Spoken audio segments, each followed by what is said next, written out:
Are you single and feeling out of the loop? Put away that mouse and get out of the house. Join In the Loop, Seattle's brand new activities club just for singles. Go to intheloopsingles.com today.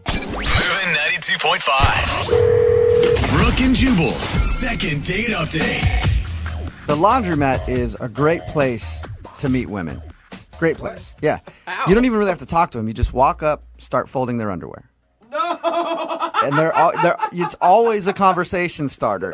Even if they're not there, like say they left the laundromat for a second and you see their stuff's done, you just start folding their undies. It's always good to probably sniff them, too. That's probably a nice move. Well, Well, you got to make sure they're clean, I guess. I'm assuming that's what Pete did to meet the girl that he met at a laundromat that's not calling him back. Pete, did you use the old I'm going to fold your undies trick or something different? A little different. Oh. Haven't gotten to the underwear part yet. thank God, Pete. Yeah. How did you meet this girl at the laundromat? Well, I'm doing the thing, poured some detergent in the machine, and then I hear this woman's voice say, "You're using way too much detergent." The disrespect. How upset were you when she said that to you? Well, I said, yeah, no, I've been doing this a while, so I'm fine. I never have a problem with my laundry. Thank you. And then I turn around, and there she is, and she's really cute. Okay. Because if she wasn't cute, you'd probably be like, get the hell away from me, lady. Tell me how to do my laundry. Yeah. Be like, you're cute. You're like, oh, well, why don't you just instruct me slowly how to do it in a soft voice? Yeah, so I didn't mind it when she was giving me advice.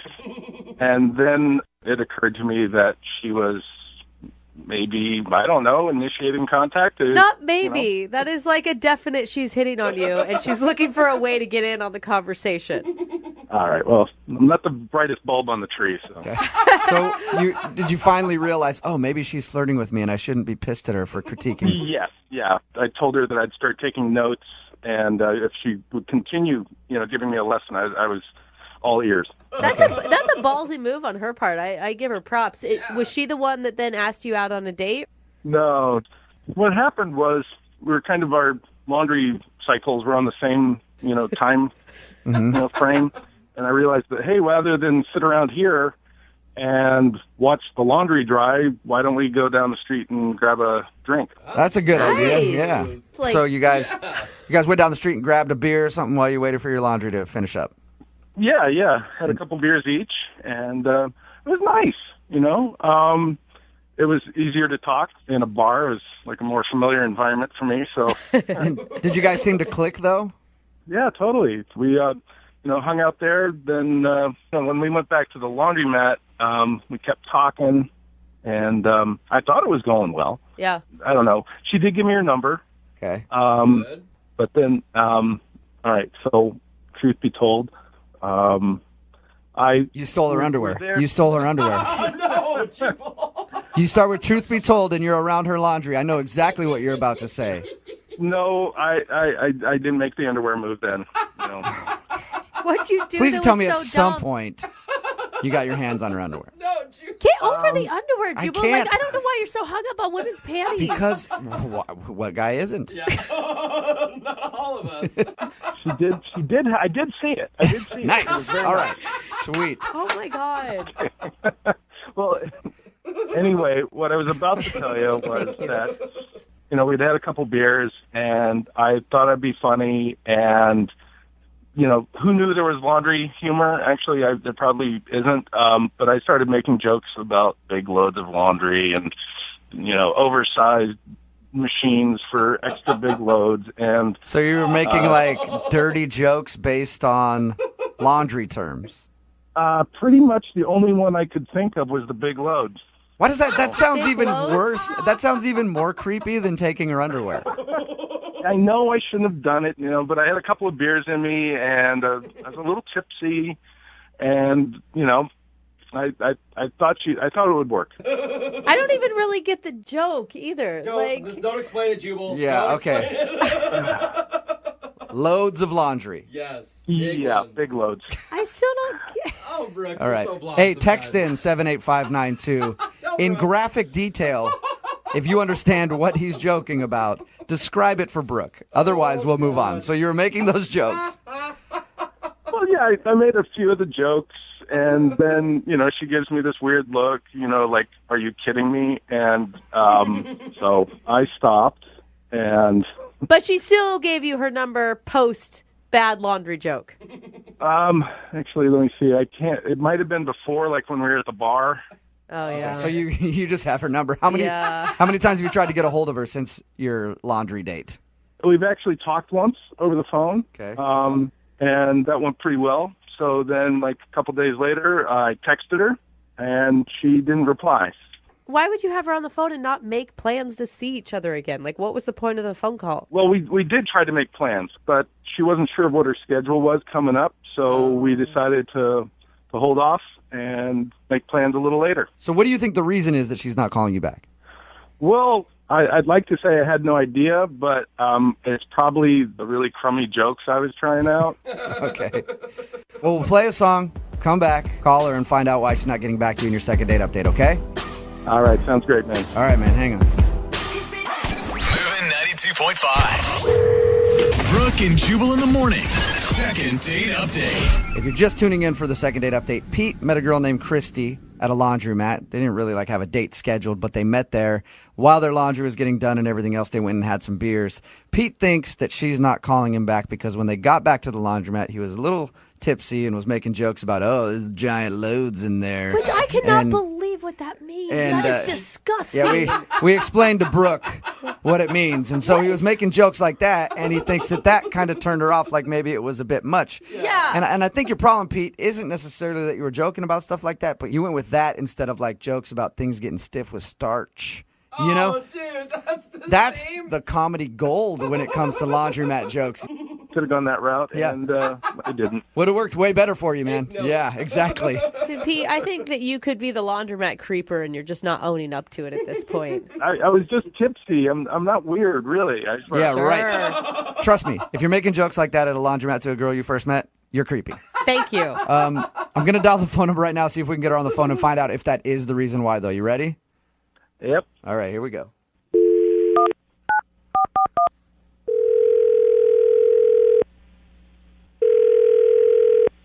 Hello, Hi, can I speak to Christy, please? this is Christy. Hey, Christy, how are you? This is Jubal from Brooke and Jubal in the Morning. Sorry about being so spirited in the, hey, Christy, I didn't mean to freak you out there. How are you doing? No, who is this? This is Jubal from Brooke and Jubal in the Morning. It's a radio show. Oh, why are you calling me? I'm calling you because you recently had an interaction with one of our listeners, and they emailed us to see if we get a hold of you. Oh my God. And I say interaction because this is less of a date and just more of like you met a guy and he really likes you and is wondering why you're not calling him back. His name is Pete. Oh, yeah. You two bonded at a laundromat. Yeah. He wanted you to call me? Yes, he did. He says that since you guys met at the laundromat, you guys clicked and had a good time, and you've talked a little bit, but now you're not returning any of his phone calls or texts, and he would love to see you again. Is there any reason that you're not calling Pete back? Oh, I don't think there's a connection. That's a nice way to put it, you know? Was it, let me ask you a question then. So you don't think there was a connection. Was it the jokes that he was making after you guys got back from your little break to go get beers? Kind of off-color jokes. It was definitely like it didn't help him. Yeah, no kidding. I just got a weird vibe from him. Did he come off as creepy? Because when I found out what those jokes were, a guy you just met, that is nasty. Well, it's more that I don't know him. Everybody tells dirty jokes. Right. And it's like, especially when we start drinking. But then I went home and I did a search for him on my computer and everything changed. Whoa. Oh, no, he is creepy, isn't he? What did you find online that made you change your mind? Now I'm really curious. Nothing. What do you mean by that? He's a vapor. There is nothing about him. It's weird. Everybody has something about themselves. Wait a minute, online. you're saying, like, I thought for sure you were going to say, I found a record where he's not allowed 15 feet near schools or something. You're saying that you are upset that you couldn't find anything at all. I'm saying it's weird to not have any presence on social media or anything. Oh, it's so weird. So he didn't have a Facebook, a Twitter, Instagram, any of that? None. And that weirds you out? I feel like I can't trust a person who has zero presence on the internet. And so I actually asked him, do you have a Facebook? And he said he didn't. And that's when I'm done with him. What? Whoa. Wow, that quick. So that's all it takes with you is to not have a Facebook, and you don't even have a chance, huh?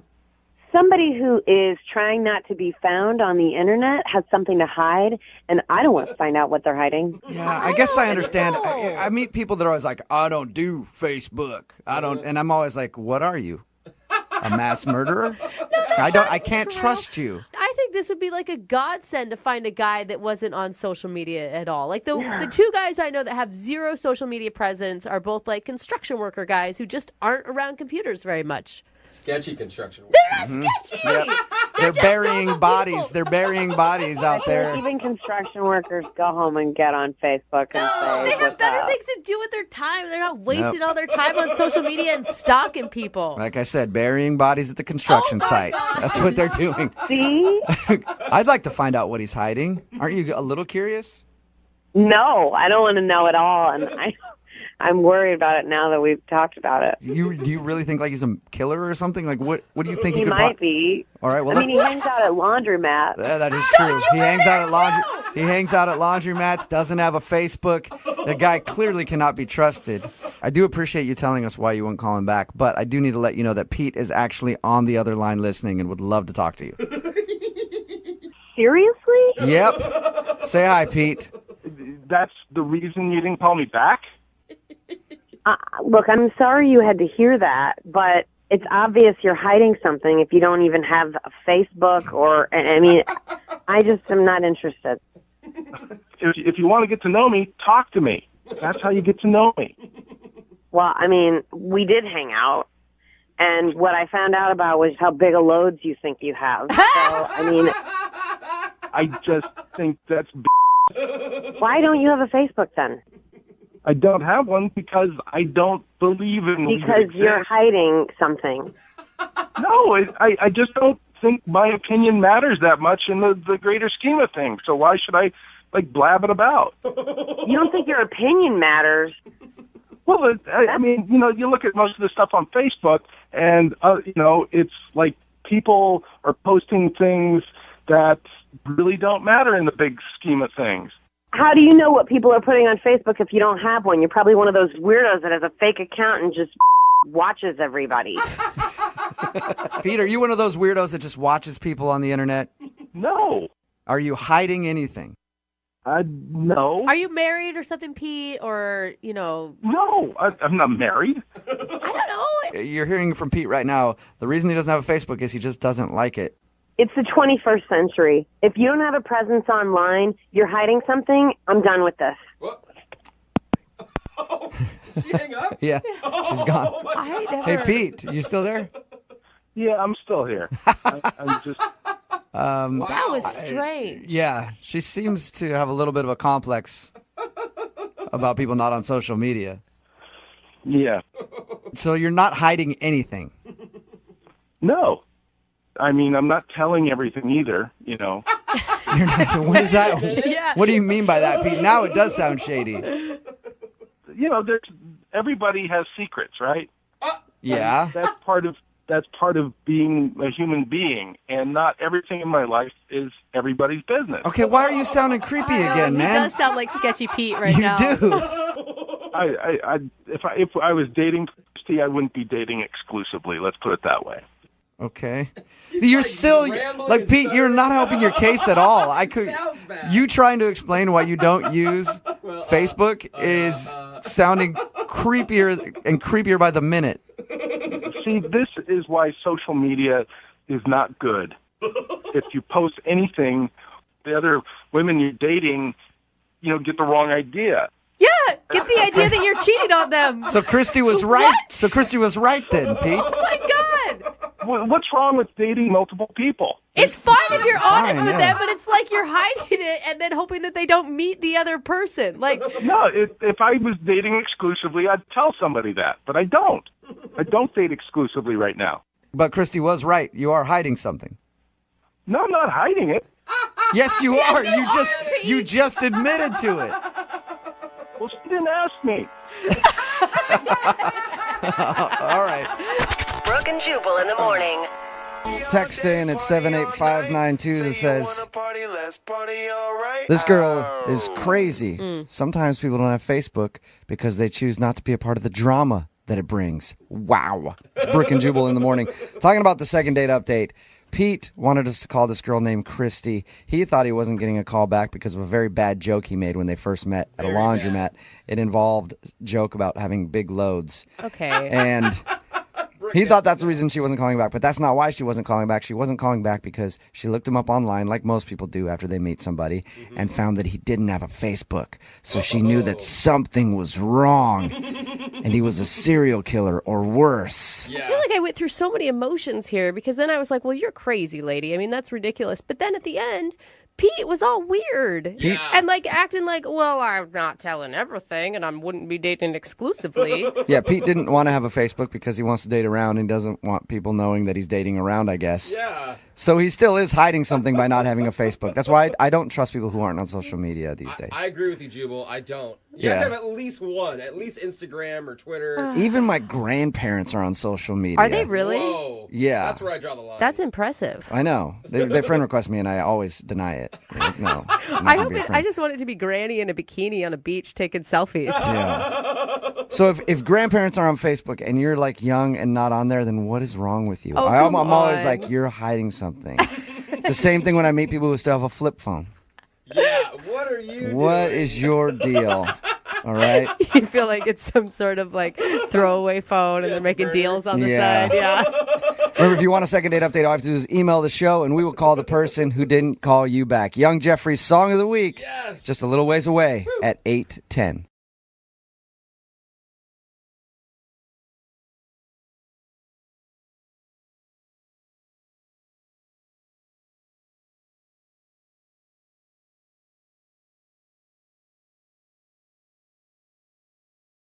If you're just tuning in for the second date, we've got Mark on the phone. Mark is a former Navy man who served honorably for his country out on the open seas. Yeah. But recently, he was dishonorably discharged from his first date with a girl named Abby. And Mark, I forgot the most important question. If the Navy's in town, why wasn't I informed about this? Well, it's always a party. Usually I'm at the docks holding a bottle of bubbly. So can you just please maybe text me next time you guys are going to dock? Absolutely. Absolutely, Thank he you. says. Oh, sweet Mark. Now, Mark's always hanging out at the port. Mark's date ended with him going in for a kiss, but Abby did a last-second spin move to get out of it. And he told us the only reason he could think of for why he's not getting a call back is that he did his date too perfect. Yeah. He was too engaged, too interesting, too good-looking. That's probably not Which, it. Mark, as a fellow perfect man, I feel you, bro. You know. Stop. You guys have a lot in common. The Happens Navy. all the time. Oh my God. No, Mark, the one thing we didn't ask you, you were set up by friends. Have you checked in with your friend to see why Abby isn't calling back, if they know anything? I talked to him, but I kind of avoided talking about the subject because I know he's going to talk to her pretty soon. And I just want to touch base with her or get like a third-party perspective because I really did. I thought I was a gentleman and I do pretty well. And I, unfortunately, date a lot of gold diggers here and there. And Oh, right, Mark. You already told us that Yes. she had a successful All right. job and plenty of money herself. All right, let's move forward. Yeah, let's just get to the call. We'll dial Abby's number and find out why she would dare reject Mr. Perfect. You ready? yeah, I'd like to know. Okay. So would the universe. Here we go. He's like, thank you. I'm gonna dial the number right now.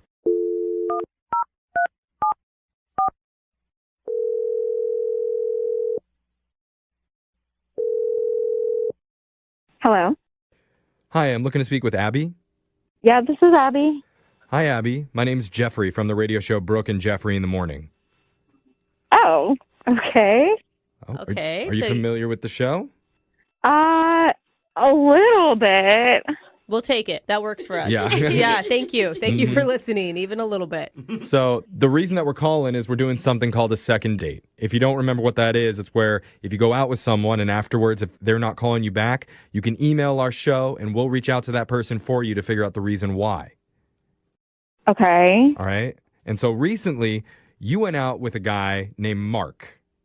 Yeah. And now you're not calling him back. Mark says he had a great time with you, and he's hoping to understand better why you've been ghosting him. Because according to him, it was a pretty flawless date. No. Wow. Okay. That's interesting because he was really set on, he feels like he did everything right. Opened doors, paid for dinner, Mentioned that he's in the Navy. listened intently. Yeah, he mentioned he was in the Navy. I wouldn't say he listened intently. I feel like I heard a lot about just everything he's doing, all about the Navy, all about this business. And I don't feel like there's anything for him to listen to. I didn't really get to talk. One of those people. You're just saying that he talked about himself the whole time on the date, didn't ask you any questions? No, it was pretty one-sided. Okay. I mean, sometimes I feel like that happens when people are nervous and they're overcompensating. Do you think that could have been it? No, I think he was perfectly confident. You think he was perfect? No. Oh, I thought it was perfect. I mean, but You're not paying attention now, Jeff. Sorry. Come on. I mean, confident isn't bad. Was it more like egotistical? He's just really full of himself. And then, like, at the end of the night, we're leaving. There's, like, a homeless guy in the parking lot. And he hands me his phone and was like, hey, get a picture of this for me. And he, like, takes money out of his wallet and wants me to take a picture of him giving money to the homeless person. What? And then he posted it, like, right there in front of me on Instagram and said, making money's not hard.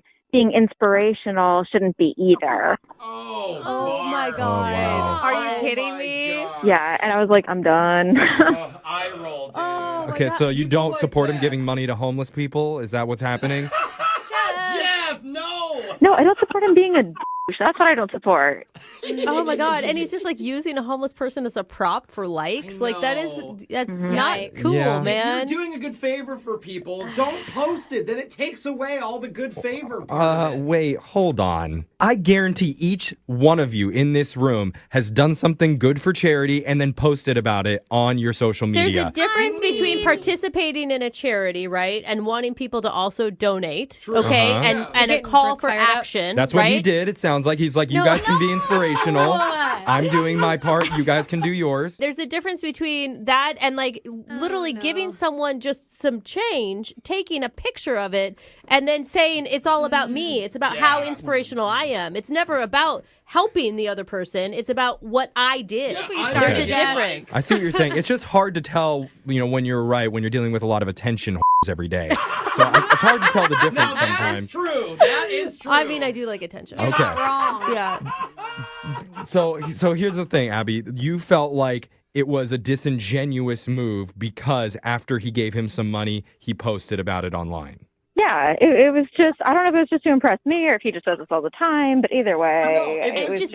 If it was just to impress you, he would have left that moment between you two, not posted on Absolutely. And like taking the photo, like it was premeditated even.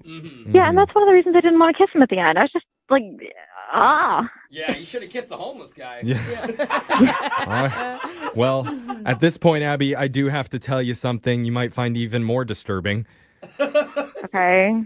Need to tell you, Mark's been on the other line listening, and he heard everything that just said. He wants to talk to Of course. you. Yeah. Mark, you there? Hi, Abby. Why'd you say it like that, Mark? He is not happy. Okay. Well, I'm disappointed a little bit.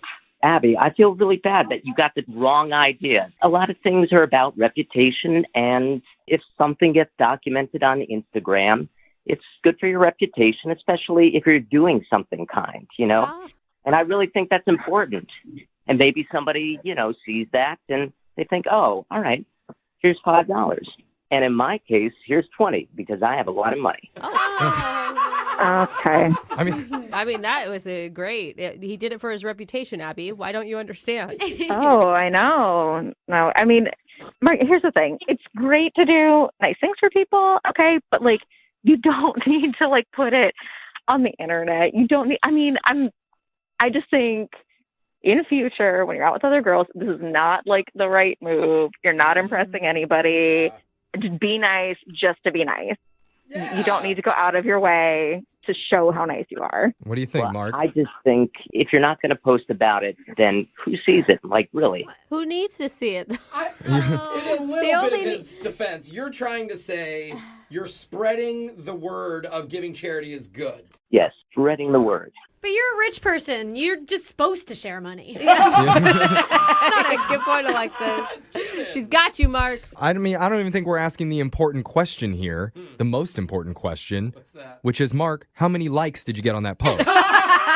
Was it worth it? Jeffrey's right. Yeah, I got about 75. 75 likes. All right. Okay. That's a hot post. And how many likes did the homeless man get? Oh, see? Well, that's 75 people that maybe would be giving to a homeless person today because Mark signaled that it's a good thing to do. Thank you. That's a way to put it. I told you guys I was a great person. No, that's not how great people work. Okay. That's the Guys, wrong... I got to wrap it up. Like, I'm at work. Clearly, I'm not going out with this guy again. Oh, well, hold on. But before you go, Abby, I need to ask you, would you like to go out on one more date with Mark? Because we'll pay for it. No. We don't have as much money as Mark does, but we'll pay as much as we can. And we'll post this podcast, and my everyone God. will know about the charity you did. I like how we're lecturing Abby, who was in the Peace Corps, Yeah. about how to do good things in the world. I mean, this is ridiculous. Yeah, it's going to be a hard no. Oh, Abby. I think Don't smart blame move. you. That's not very charitable of you. Yeah. Mark, I think you just kind of need to like reevaluate why you want to do kind things for people and find a better reason. Or I could just go out with a hotter girl because I have lots of options. Oh, wow. Wow. Awful. People with lots of options always call us for help. Yeah. Well, actually, Mark, if you're wanting a girl that appreciates money, our social media coordinator, Alexis, is single. Hey there, Mark. How are you? Hi. Are we talking billions, millions, trillions? We're talking a couple 100,000. Hey, thousandaire. Text me. That's love.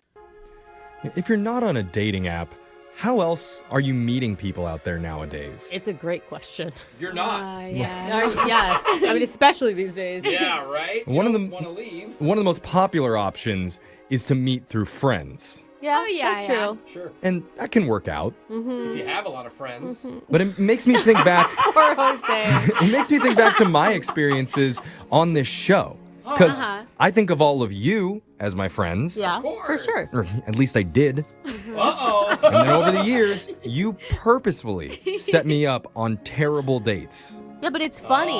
Like, it's Yeah. not funny if we set you up on good dates. What do we talk about? You Like, even had that's me so in stupid. studio once having breakfast with a young lady, and everybody mocked me in front of her. It was funny. Yeah, that was great. So, Think of it this way. At least they set you up. was it funny? At least we It set was. you up. I go on dates by myself that are Well, horrible. I mean, we're not going to make fun of the girl you're going out with. That'd be mean. Yeah. okay, you're- well, the whole thing is I don't really know about being set up by friends anymore. I don't know if it's a good thing. It scarred you. But oh, no. That's how Mark met a woman that he went out with recently, Abby. Mark, are you sure these people are really your friends that set you up?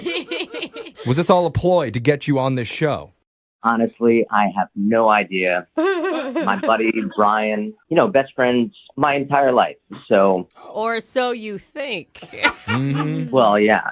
So he sets me up with this girl. He's known for a little while, but we've never actually, hung out or anything. Okay, and what did he say? I mean, he obviously like pitched it to you, right? Yeah, he said, What did he say you'd love about this girl?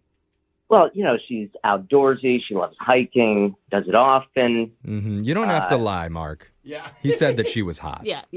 That's what Well, I just yeah, heard too. It sounds Jeffrey. very generic. I know you're dancing around it, but it's okay to admit that they set you up because she was attractive. Yeah. Well, I think he knows me, and of course, yeah. Okay, good. So what was the lead up to going out with Abby? Did you see each other in person? Did you talk on the phone, text? Well, we texted a little bit, but primarily we would just DM through Instagram. Okay. Yeah, that's Yeah. I got to see all kinds of pictures. I was very happy. Hey, attaboy. I was in the Navy, so I like doing some crazy stuff. And so, Oh, a Navy man. Oh. All right. I mean, my brother-in-law was in the Navy, and I wouldn't call him a crazy dude. Gross, What were Brooke. you doing in the Navy?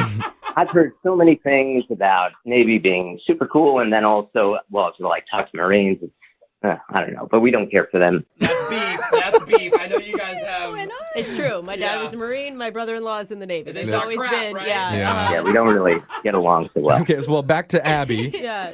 How was your date with her? I thought it went really well. What'd you guys do? We talked before. She makes pretty good money, which I was interested in because I have my own business. Can I ask you, did you ask her how much money you made? Or, I mean, how did that come up? Well, in a lot of the photos I saw, she always looked very nice, very put together, very professional. Mm-hmm. And I met her after she got off work, and she did. She looked beautiful. She definitely has this very high-level job. Okay. Mm-hmm. All right. That's good. I mean, that's attractive. Someone who has goals and has a good career. Absolutely. Right. Plus, rich people have that, like, rich smell, too. You know the smell I'm talking about, right, Mark? Oh, she smelled very nice. Yeah. That wealthy smell. I don't know, though. Sometimes I've seen a lot of girls that have designer purses or Louis Vuittons. They're broke. They spend all their money on but their he clothes. met her after her high-paying job. It wasn't That's like, true. you I know. guess you're right there. Okay. So how was your connection with her on a personal level? Well, I thought it was pretty good. I found out she was in the Peace Corps. Cool. The Navy's not beefing with the Peace Corps? You didn't talk crap. Just the Marine Corps. Not currently, but you never know. I guess it could happen. Okay, give it some They'll time. leave that up to the Coast Guard. You know? Sure. Yeah, well, no one, not the Coast Guard. Okay, sorry, I didn't even bring that up. I know. All right. We keep getting sidetracked from your date, but you're a very interesting guy. Yeah, you are. So tell us anything else memorable about your date. Okay, so it was the end of the night. Mm-hmm. We pull up to her house. I unbuckle because I think I am going to go in for a kiss. Okay. Ooh. So I go, and she turns, and I practically wind up kissing the car door window. So either she had no idea what I was doing, or I just totally misread everything. Oh. Yeah. Oh. Yeah. Couldn't maybe seal the deal. I mean, That's a pretty bad one. and the thing is if a girl wants a kiss at the end of the night, she'll linger. Mm-hmm. She's not twisting away uncomfortable from just you. hearing this. Yeah, in like some ninja move or something. Yeah. So I don't know. What do you think, Mark? What do you think turned her off during your date? Well, I thought I did it just about everything right. You know, I was a gentleman. I would open the car door, everything. I pulled out her seat when she was going to sit down. But what did you do wrong? I feel like sometimes I just come off as just a little too engaged, maybe. Too engaged. This is like we're at a job interview, and they're like, yes. well, I'm kind of a perfectionist. That's my flaw. Oh, You're too perfect for her. Okay. I love too much. Yeah. I listen too hard. You know how those Navy guys are. They're just too good. Yeah. They are. Well, here's what we're going to do, Not Mark. like the Marine. We're going to It's a play joke, by the way. We're going to play a song. You just drop anchor. Stay where you are. We'll come back All right. and we'll call Abby for you, try and get you your second date, all right? guys, thank you so much. And I don't think that's a Navy saying, Jeff. What? No? Anchor down. Well, just hold on.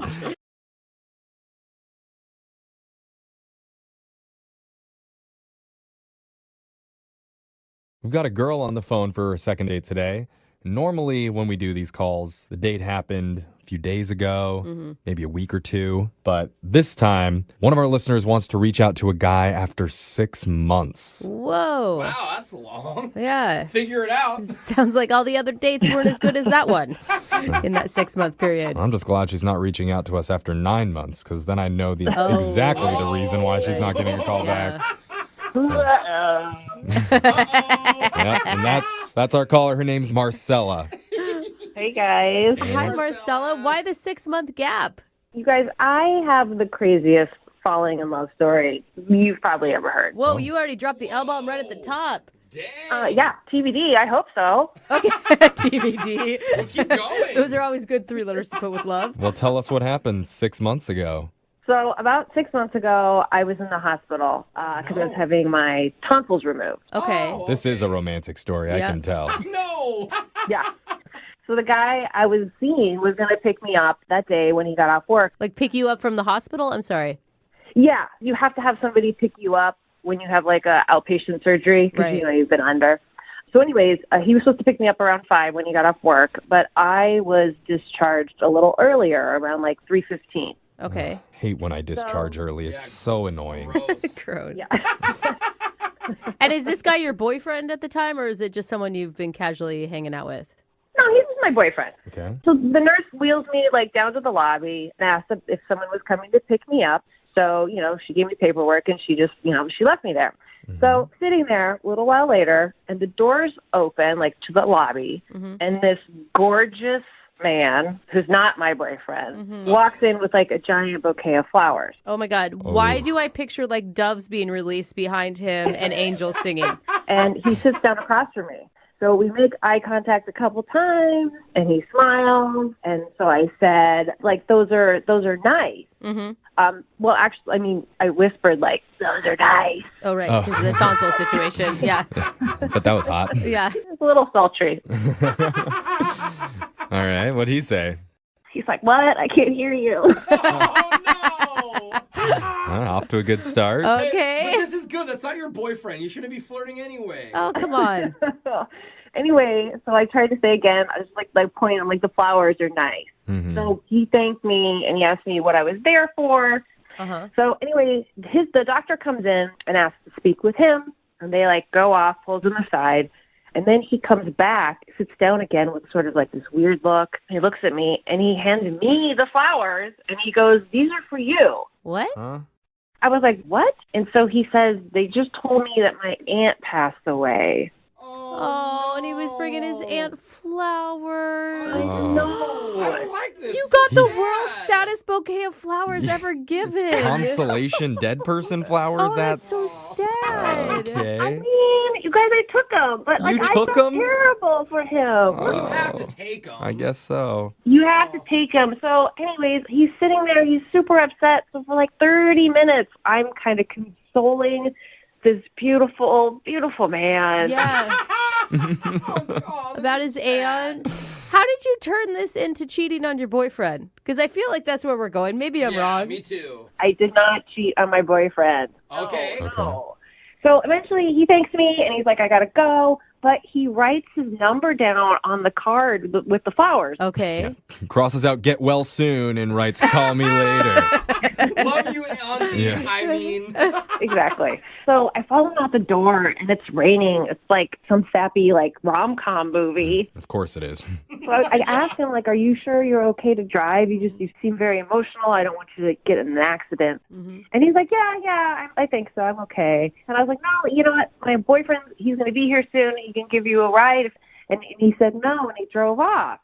Yeah, because you just shattered his dreams. Like, he didn't know you had a boyfriend. You're flirting with him the whole time. He gives you his number, and then... He's like, give me those flowers back. What? Boyfriend? It worked out for What's the best. worse? I didn't want to lie to him. Like, I was trying to be a nice person, like a friend. He needed a shoulder to cry on. Yeah, you're a good person. Well, I tried to be. Anyway, so I texted him the next day. I just said, thank you for the flowers. I hope you're doing okay. Man, your boyfriend must have been so confused, though, like when you're walking out of there with a bouquet of flowers. He's like, where did these come from? Yeah, but the explanation is pretty easy. What is it? Dead aunt. I mean, you should also feel guilty because he did not bring me flowers. But anyway. Yeah. All right.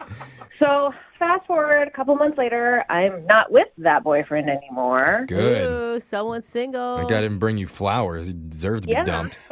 Agreed, and many other reasons. But we don't need to get into all that. All right. Anyway, you guys, I still have the flower card with his number. Ooh, this is so fun. And I really can't stop thinking about him. Like, am I a crazy person? Is this weird? Yeah, you're probably crazy and weird, but it's really great. Yeah. I encourage it. Is that Crazy bad? and weird is great for us on this show, so it makes good radio. Dude, I say yes. Make it happen. Let's do this. So have you reached out to him yet, or is this the first time?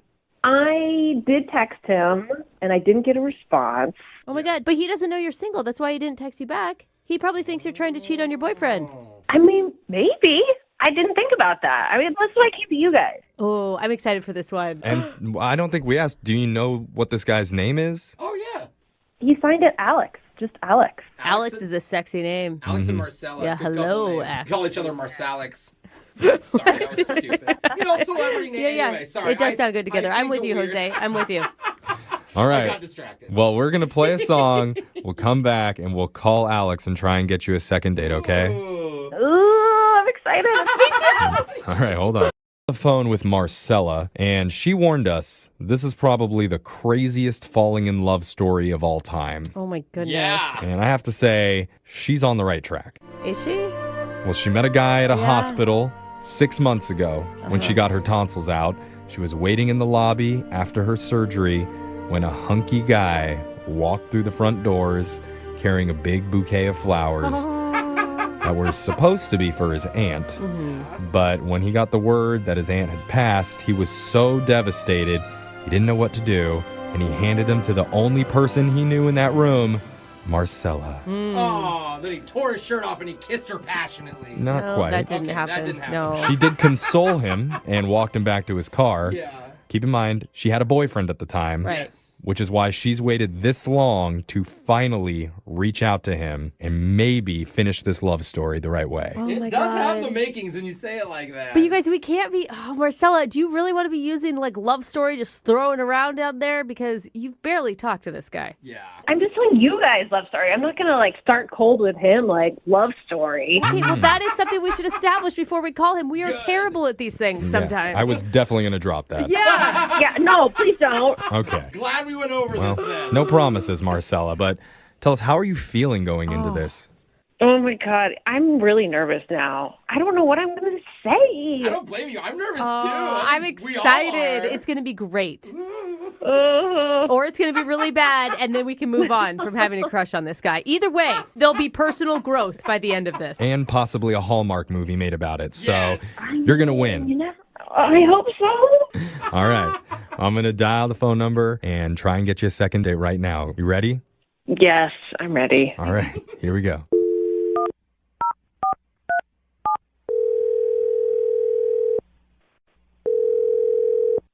Hello? Hi, can I speak to Alex, please? Yeah, I was calling. Hi, my name's Young Jeffrey. Work on the radio. The radio? Mm-hmm. You heard of it before? Yeah, it's like in every car. Right. Yeah, it's like a podcast. That's the one. He knows it. All right. Dude, Good. awesome. We're best friends now. Yeah, we're on the dial, man. That's where we are. What is this about? So there's something that we do on our show called a second date. It's where if you go out on a date with someone, but they're not calling you back, you can reach out to us and we'll contact the person and try and figure out the reason why. I didn't go on a date with someone that's not getting back to me. That's true. That is That's a true. good point. This one is a little bit different. Because the girl that reached out to us, you met about 6 months ago. Okay, 6 months ago. It's a long time. And you guys didn't go on a date. You met her in a hospital lobby? Her name's Marcella. Sorry. No, it doesn't ring a bell. Oh, you were going through a lot of stuff in the moment, so. Yeah. She told us when she met you, your aunt had just passed away. Sorry about that too, man. Is that helping jog your memory, though? Honestly, no. Okay, do you remember being in the lobby and you had brought flowers for your aunt? And she said that you had talked briefly about the flowers, and then the doctor informed you about your aunt passing away, and you gave the flowers to Marcella. And she was like super worried about you, offered to take you home, not take you home to her home, offered to give you a ride to your house. Yeah. Any of this jogging your memory? No? Okay, I think I remember. How do you not definitely remember that your aunt died that day? I'm sorry, but Okay, there's a reason why I don't specifically remember her. Okay. Yeah? What is it? There's just been a lot of flowers and a lot of girls. What? I'm even more confused. Yeah, what are you talking about? You have aunts in every hospital that are dying across the city? I mean, honestly. Not necessarily. I had a buddy in the hospital, and I went to go see him. And I didn't know what to get the guy. It's your friend in a hospital. Like, what do I get him? So I just grabbed flowers from the shop downstairs. Okay. He kind of gave me the idea. He's like, man, why are you giving me flowers? I don't need flowers from you. Like, I bet you could pick up on, any girl down there and if you give her the flowers. What? Your buddy told you to give flowers to girls in the lobby? Like a joke, and turns out it worked. I said I was there for a buddy, and I ended up hooking up with one of the girls I met in the waiting room. Okay, and that is definitely not Maricela. Yeah, so we're not talking about Marcella. This is before Marcella? Again, guys, I don't know who Marcella is. Okay. Well, when did this happen with your buddy? Well, it was a couple of years ago, I think. What? A couple of years ago. Wait. So are you setting this up to tell us that you've been doing this scheme for a while now? I'm not doing it anymore. So there was no dead aunt ever? I mean, I'm sure one of my aunts have died. You dog! This whole thing is a pickup scheme. Like I said, I don't do it anymore. I started feeling like a little guilty, a little sleazy, so I kind of... A little? How many girls have you picked up using this? Let's just say that it's a lot, and that's why I have a hard time remembering. Oh my god. Oh my god. Wow, It's like, dude. I don't... I felt so bad for you. I know. The dead aunt is the thing that I'm most upset about. I'm also kind of impressed that this is your thing, but also really disgusted that you're using... I'm all over the board here. It's pretty shady. It is very difficult dating out here right now. Like, it's like the apps don't work. Blame it on the apps. But you're not even trying to date. It sounds like you were just hooking up with all these ladies. No, every single one I had a sit-down conversation with. And you told them all lies. Yeah, I don't know if that counts. Look, initially, yeah, it was a lie. But, I mean, once we started talking, that's who I am. I'm not I just needed, like, a way in. Oh, my gosh. I am floored. You know who's probably even more floored than we are? Oh, my gosh. Marcella. Oh, my gosh. The one you don't remember. Because, Alex, we didn't tell you this, but Marcella has been on the phone listening this entire time. And we do not feel shady about it at all, okay, Alex? Oh, my God. Marcella? Yeah, I am a little surprised that there's such a monster among us. Are you kidding, dude? A monster? I don't do that anymore. Like, so you go to hospital to pick up like sick or like injured I used to go. or grieving. I used to go. I think you're missing. Are you kidding? Oh, man. What can I say? It worked. You can say you're gross. That's disgusting. But also kind of genius. I don't know. I mean, too much. He had to stop. Like, if it wasn't really a hospital, like, did you have to lie about the dead aunt? Couldn't you come up with some other reason? That's like, how you reel them in. That's the bait. It is true. That makes a stronger, deeper connection. The deeper connection. She's right. I wanted to take care of the guy. I know. I can't imagine. Ladies Marcella, love a I'm sad man in mourning. Oh, you guys, I'm so sorry, Marcella. Oh my God. I honestly can't believe that you can't remember me. Like, we had like a 30-minute conversation. I hate to tell you this, but I had a lot of 30-minute conversations with a lot of girls and a lot of connections. I mean, don't doubt that the connection was real. Like, at the time, I'm sure I thought the same thing. Yeah, right. Does that make you feel better, Marcella? It definitely does not. Oh, Weird. dang. I mean, you got to give him. He didn't take advantage of you. Listen, you're right. I didn't take advantage of her. I didn't take advantage of you, Marcella. I mean, I probably lost your number in, like, the pile of numbers I've gotten. Oh my God. Marcella, are you still attracted to him, or is this a total turnoff for you? I, honest to God, thought this was like the greatest love story potential of my life. Oh, I know. But I think it's kind of like the biggest scam of my life. Marcella, it doesn't have to be a scam. Like, I am technically single right now. I'm not seeing anyone. This guy. Oh, my God. Wow, what a surprise you're single. That is such a shock. Well, he ran out of relatives to pass off as dead, so... God. You know what? Like, I couldn't even date you now because you hang out in hospitals all the time. You're probably patient zero. No, I don't. I don't hang out in hospitals all the time anymore. I don't do that. Oh. Well, this feels like the right time No, it does not. to ask Alex, would you like to go out on another date with Marcella? We'll pay for Why are it. you asking him? She needs to be there. She's the one that contacted us. I know. Obviously, if I went up to you and gave you flowers, then you must be good looking. So, yes, I will like to go on another date. All right, Marcella. It's like a blind date for Alex, Marcella. Like, I mean, Alex is right. I am hot, and he's not going to see me ever again. Absolutely not. Oh, you missed out, dude. I didn't see that coming at all. Jeffrey didn't. But did I miss out, Marcella? Because I honestly don't remember who you are or what you look like. Oh my God, that is so low, dude. How dare Come you. on. Well, sorry, Marcella. Oh, No second date for you. dude, you are going to be so jaded after this, Marcella. I am so sorry. Yeah, I'm the color of jade. Like, this is ridiculous. And all right. Oh. Well, Alex, it looks like it's back to the hospital for you again. Oh, my God. Let's find our next love interest. Don't forget to stop at the gift shop. Yeah, I guess you're right. You know what? I don't think my great uncle is feeling too well. Oh. Stop. Well, I hope he Stop pulls it. through. You stop. Spoiler, I don't think he is. Oh!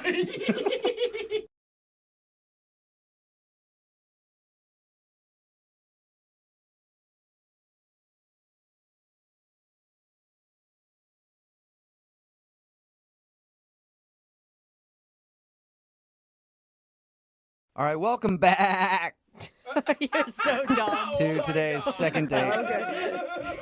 It's so dumb, and I actually love it. If you missed the first part of today's second date, Marissa is on the phone and she works at a farm, and that's why there was a little goat sound to start off the second part of today's second date. And she met a guy named Keith actually in the city when she was out with some friends, and he was very impressed that she worked at a farm, so she invited him out the next weekend to come check things out on the farm.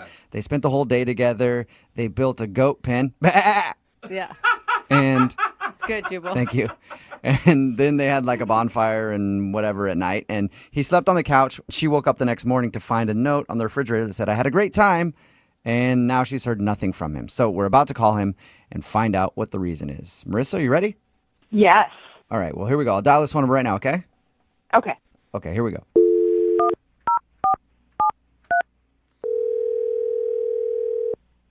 Hello? Hello?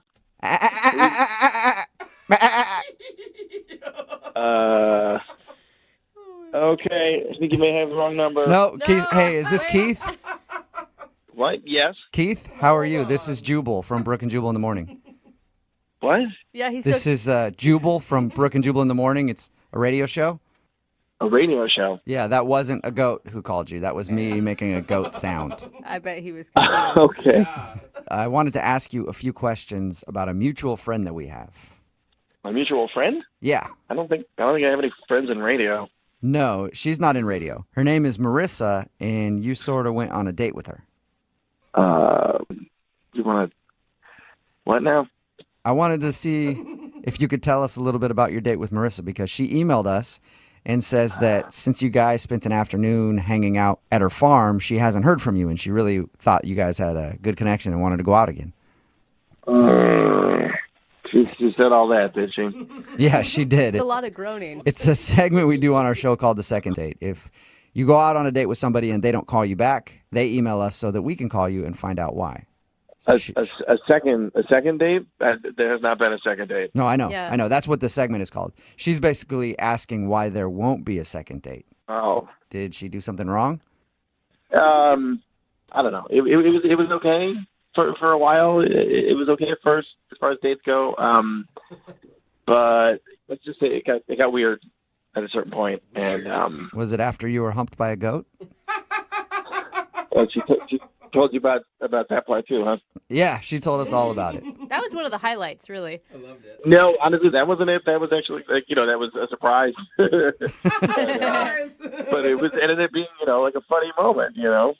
When she described the date, it sounded so fun. There was a bonfire at the end. You guys made out a little bit. Yeah, I mean, You don't agree, do you? Yeah. on paper, it sounds great, and honestly, a lot of it was really cool. I was really interested in her whole farm deal, and getting to swing a hammer and stuff. Do that kind of old school stuff was super fun. Old school It was great. There was a certain point it got weird. And, just all in all, she's real cool. It's just I don't think I'm ready for everything about what she's got going on out there. So You don't think you're ready for farm life? When did it get weird? Yeah. There was just a moment that happened that has been really impossible to get out of my mind. You have to share. It's killing me. Well, it's not killing you. What does that mean? It's killing you. Okay, listen, I'm going to tell you, but I'm not crazy about telling the story. Basically, came out there. We started pretty quick building this goat pen, which honestly was really fun. It was very like Little House on the Prairie kind of deal. We're like, picking up fence rails and super fun. Okay. After a while, Marissa asked me, are you getting hungry? And I'm like, yeah, I'm really working up an appetite. This is great. She's like, cool, I'll go get some food. And she walks straight over to the chicken coop. And I hear like, a little commotion in the chicken coop. She comes walking out. She's got a chicken. And she's like, sort of walking towards the house. And I'm just watching her go, as you do when there's a girl. She's walking away. Yeah, you always watch, for sure. And as she's walking away, casual as anything, she just crack snaps the neck of the chicken. Oh my God! Wait, why? So you watched her murder a chicken? Yeah. She just snapped its Well, you neck. guys, it's farm life, man. Yeah, but you don't just kill an innocent chicken. Yeah, you do if you want to eat innocent chicken chicken. for lunch. Absolutely, you do. You pluck it, you cut the head off, and you go to town. Yeah, I mean, maybe that's how it's done, but I never wanted to see it happen, and I never had seen it happen, and I never want to see it again. I'm like you. I just like to pretend that somehow the chicken shows up cooked on my plate. That's how it's born.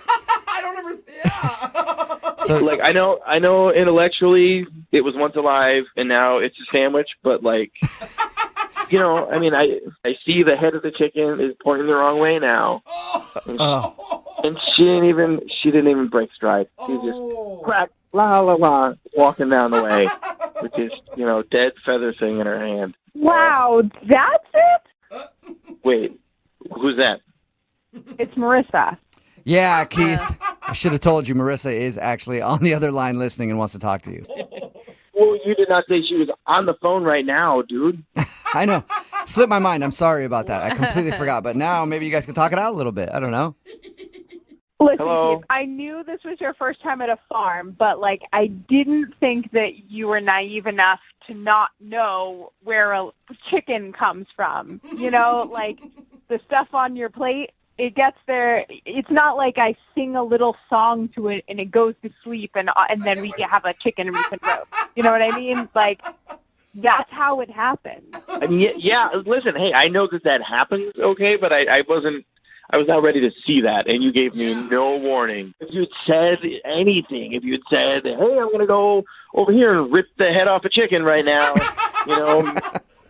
I would have been at least able to brace myself or maybe look away. I probably would have looked away. Oh, come on. You're so dramatic. It wasn't that bad at all. First of all, I was walking away from you. You saw I had a chicken in my hand, and I said, are you hungry for dinner? Like, you can't connect the dots on that one? Honestly, I thought you were going to get some eggs. I wanted an omelet. He's like, makes sense. He's like, she's got a chicken. Clearly, she's planning on making an omelet. Keith.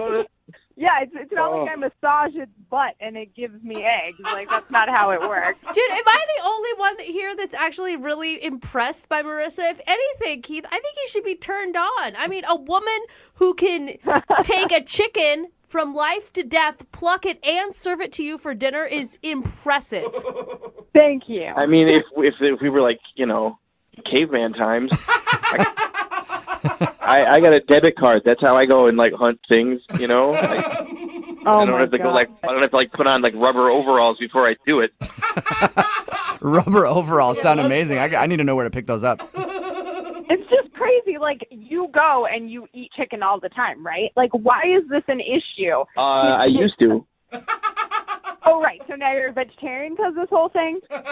No, but then you're just a hypocrite. Marissa, this is not like something, in my head or I'm thinking about it and like, oh, my principles. It's like, it freaked me out. It freaked me out. I don't know if you noticed, but I did not eat any chicken that night. I could barely look at it because I saw what happened to it. And, that night I would sleep on the couch and I'd start to drift off and then I would just see you just snapping that thing's neck. Oh my God! You hear that, it was Marissa? a horror film. Keith didn't call you back because he thinks you're a monster. Oh my God!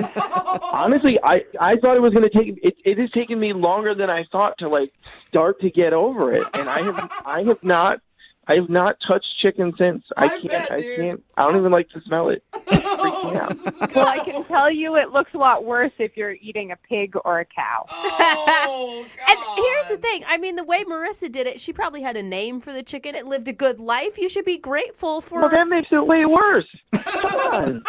That's terrible. It makes it like it's a pet, like a puppy or something. Oh, no. For your information, her name is Sophia. Oh, no. Oh. There you go, Keith. God, great. Now I'm going to be having nightmares of Sophia's neck getting snapped. Thank you. Well, Keith, I have to ask the question. I think I know the answer. But would you like to go on a second date with Marissa? We will pay for it. I got to say no. Please. No. Dude, Marissa, you are better off. You don't want a sissy city boy anyway. No complaint here. Oh, man. All right. Well, Marissa, there you But the issue is, like, he could have at least said something. Yeah. Keith, you never even said anything about it being an issue. Keith, you could have handled it exactly how I would have handled it if I saw that. If I saw her snap that chicken's neck, I would have screamed and ran. I would have done it. Now gather round, boys and girls. It's time for your second date. And today we have quite a doozy of a story. Young couple went out and had a date on the farm. But now, unfortunately, she's not getting a call back. Where did her beau skedaddle to? Well, you'll find out right now in a brand new second date. Man, those skedaddling bows, I hate that. Marissa is on the phone to do a second date today, and that's what her email said. She said she had her first date on a farm. I'm interested to find out how that went. Marissa, what's up? How are you? I'm doing good. How are you guys? Good. Or should I say howdy? Yeehaw. Oh, I like that. Whatever you need me to do to make you feel comfortable. Thank you for doing the second date today. So what's the name of the guy that you want to call? Keith is his name. How did you end up going to a farm? Your email wasn't really clear on that. It just said that you guys spent your date at a farm. Right. So, backstory, I actually work on a farm. Oh, cool. What do you do? I'm a farmhand, just whatever we need to do, planting, weeding, working with the goats, feeding them, all that. Yeah. Wow. So that's what a farmhand does. Yeah. I've had no idea. Interesting. Learned something new. Yeah, we're more or less a jack of all trades. Okay. Cool. I mean, I assume you took him to the farm that you work on. Yes. How did you meet him? So I was visiting the city. I was visiting one of my really good friends from school. We just got together and were hanging out at a bar, and she had a bunch of friends coming down, and he was one of those friends. All right, so this guy came along in the group of friends that you were hanging out with. How'd you eventually decide to go on a date? So when he initially walked in and met him, I thought he was cute. So we started talking, and we talked a lot throughout the night. And one of the topics that came up was what I do, which is working on a farm. He was really surprised when I first told him that.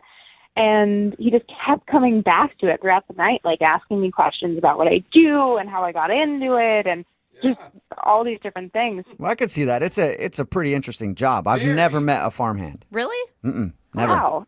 You guys sure are city slickers. That's what I said. Like I said, I've only lived in cities my whole life. I've never been out on farms or anything. Do you think he was using it as a way to get to know you, or do you think that he was more interested in the farm than you? I thought he was very interested in me because we had other conversations about other stuff, I don't know, maybe he was competitive because I said to him, come out and see if you can handle it. So I did kind of goad him a little bit, but he seemed excited. So he came out and we spent the whole day building a goat pen.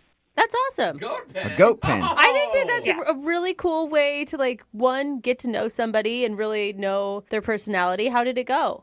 He was a trooper. He definitely struggled a little bit. I think it was tiring for him. But was he a dude with know-how? Or did you have to instruct him the whole time? No, he definitely needed the instruction. But he picked stuff up quickly. But, you're not used to using muscles like that. You get tired. If it would have been me, I'd have been like, you want me to now what? Into what?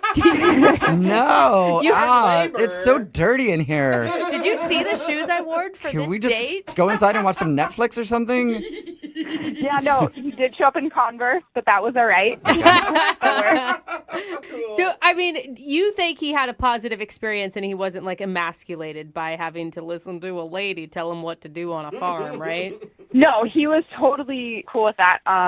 There was one slightly embarrassing moment that happened. after we were finished and we got all the goats in there, we were putting down hay for them, and he was bending over, and one of the goats jumped on, kind of mounted him and started humping him.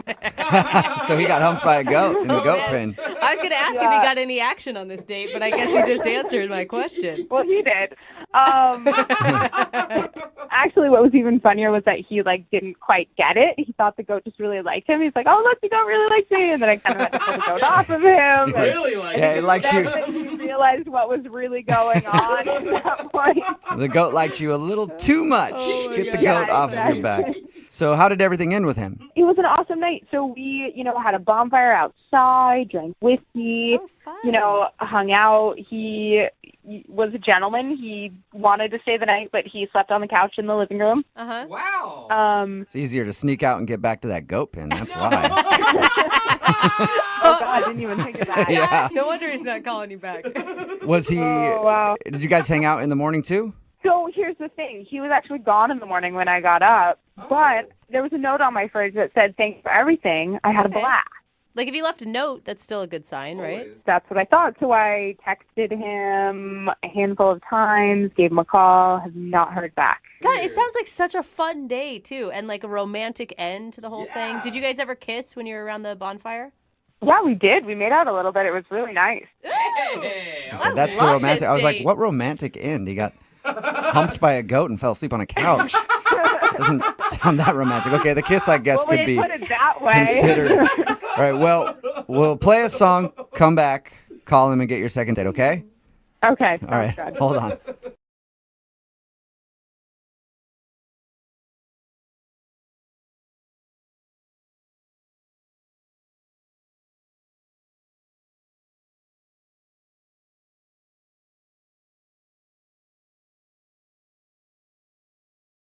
Guys, let me ask you, where's the biggest hot spot right now for picking up sexy singles? Ooh, not my apartment. God. Is it the clubs? It may be. I think it's always the club. Yeah. Maybe the beach? Oh, not bad. Blood donation vehicles? No, that is terrible. Are you O positive too, girl? I'm O positive this is going to work out. Oh. Stop. Well, one of our listeners, Mark, found his match at the hottest place in the city to find young love, Shady Acres Senior Living Facility. Oh, no. No. Yep. Go back to the blood bank. He met a girl at the retirement home. Oh, no. Terrible. Is she not calling us back because she's Using rotary phones? deceased? Yeah. Mark, what are we doing? Are we calling Gladys now, or do we have to wait until her midday nap is done? Oh, no. All right, listen. It's actually not a resident at the senior home. Oh, good. You didn't say that in your email. Uh-huh. That's because she kicked the bucket, isn't it? Oh, no. A little bit different. Okay, who are we calling then?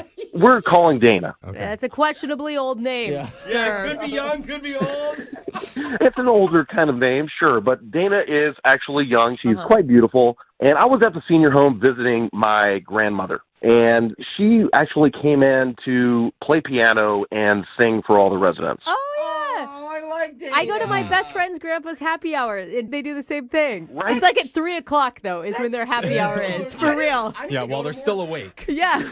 It's adorable. And she sang beautifully. I mean, they all loved it. My grandmother absolutely loved her to death. So much so that she gets done playing and, they're all going crazy. They're all going up to her. My grandmother grabs me and takes me up to Dana and basically says, "Oh, you did a great job. And this is my grandson, Mark." Classic grandma move. Yeah. Dude, Totally. that's awesome, though. Every mom, every grandma. Totally practically pushing us into each other. And she's like, "Mark is single." Uh-huh. It's embarrassing, but it does work. Right. I mean, you got your grandma to vouch for you. Like, Yeah. that's as, safe as a girl can get. He's unemployed, but I'll tell you, he's got a heart of gold, this one. You should really give him a chance. Exactly. Dana is reeled in by this, and she's like, "Well, I'm single too." And my grandmother literally just goes, "All right, well, that's it. When this is over, you kids are going to Denny's, and you guys are going to go out and have yourself a time." Oh, my God. That's a moons over my hammy moment, for sure. Yeah, so Mark, how did you feel with your grandma basically setting you up on a date, telling you need to go to Denny's with this chick? like you're 9 years old all over again. I mean, listen, I'm sure I was bright red, but I mean, I love my grandma. She was trying to be sweet, and I was just trying to kind of roll with it. You know, I'm grandma's boy. Yeah, you're trying to get in the will. I know. I know how it is. You got to play nice with them while they're still around. I mean, it's obvious that Dana liked you because in that moment she could have easily said, "Oh, I have a boyfriend," or "I'm not available," or "I'm not dating." Like she said, "I'm single," meaning that she was attracted to you. Exactly. She put it out there. So after she wraps up and the little happy hour time is over, we go to Denny's. Oh, my God. Dude, that's awesome that you followed through. We did. We followed through. And I mean, we had a moment, honestly, the two of us, we were like, should we do this? Is this weird? And we're like, let's just go to Denny's. She wants us to go to Denny's. Let's see what happens. Plus, that's a cute story to tell people if you ever do get together. Like, we met because my grandma forced us to go to Denny's. It's adorable. So how did it go? We had a great time. I mean, it was kind of hilarious that we did go to Denny's because, I mean, everybody has like weird drunken Denny's memories and we kind of bonded about that. It's like, when's the last time you were even here? And the craziest thing, really, we're sitting there talking. We find out that we both went to the same summer camp at the same time. What? Whoa. But you don't remember each other at all? I really don't remember her at all. And she said she didn't remember me either. So I don't know. But we both were at the exact same summer camp. So that's also pretty crazy. Yeah, and it gives you so much to talk about. It makes it so easy. Right. How did this all end? So the waitress comes over and asks if we want dessert. And she immediately is like, no, I'm fine. I don't want dessert. Okay. And honestly, I'm thinking to myself, I'm like, man, when's the next time I'm going to be at Denny's? I remember their chocolate cake just being awesome. No, you didn't do dessert after she said she didn't want to. I did. You're not reading the moment, man. She's signaling that it's over. It's done. It's not because the girl doesn't love milkshakes, okay? No, she probably wanted dessert, but was too shy to order it for herself. So you did her a favor. I got the chocolate cake. Okay, good. That's my boy. Did she eat any of it? I mean, of course, I offered it to her. She just watched me eat it. Oh, see? I told you guys. Brooke is right. If she would have taken like 2 bites, Well, it would be different. How did she watch you? Did she watch you like in a good way, or did she watch you in like a... I don't know. I wasn't analyzing her the way she was watching me eat it. She was just kind of hanging out and looking at me eat the cake. No, you always have to make eye contact when you eat chocolate cake. That's a rule. So how did it finally end? Did you then order more coffee? Oh, yeah, we have a nice little hug. And, I mean, I was thinking of making a joke like, Grandma thinks we should French kiss. Oh, God. I didn't. I didn't say that. Oh, you didn't? Okay. I think it would have worked. It was a sweet day, I didn't want to mess it up. Grandma would have wanted that. Yeah.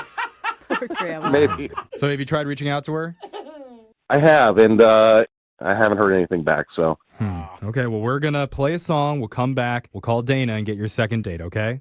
All right. Thanks a lot, guys. All right. I know this might be a bold prediction, but I think this phone call, much like Mark's State, is going to be a grand slam. Oh, no. Yeah. I didn't really, what? I don't get it. A grand slam breakfast. Oh, I get it. Sorry. Yeah. No? I get You don't it. like Mark it? State, yeah. All right. Or you want to 86 that joke? Yeah, All right. no. 86 the joke. Yeah. It's a restaurant. 86 the chicken cutlet too, Marge.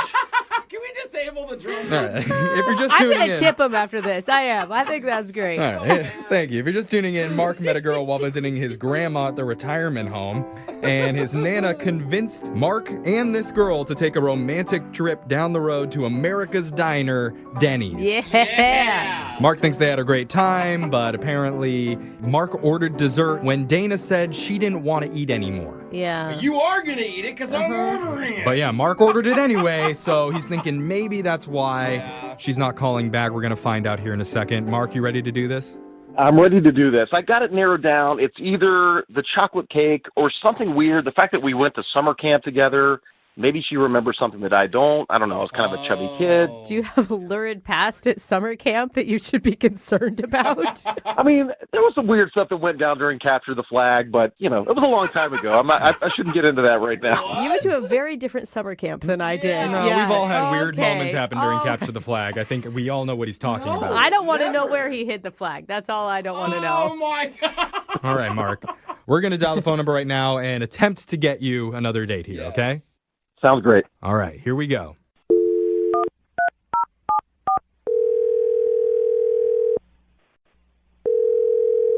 Hello? Hey, I'm looking for Dana. This is she. Dana, what's good? Who are you? Why are you being so aggressive? Okay, I'm going to cut to the chase here, Dane. We're looking for the next great American singer, and someone dropped your name to us. We heard you got some pipes on you. What? Really? No, Yeah. Dana. No, it's what? true. A guy named Mark What? says that you are a great singer. Oh, yeah, that's right. She's a singer. She sang at the nursing home. Yeah. That's right. Mark told us all about your singing abilities. Let's hear something. No. Right now? Yeah, let's do it. Okay, I'm not really like warmed up or anything. I don't care. Give it to us. A real singer. Love has come along. Wow. My lonely days are over. And my days What? Why is the rim shot back? Stop with the That was great, Dana. I mean, I enjoyed it. It's not really part of this, but great job.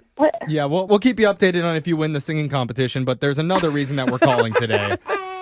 What? We're doing something called a second date. Sorry.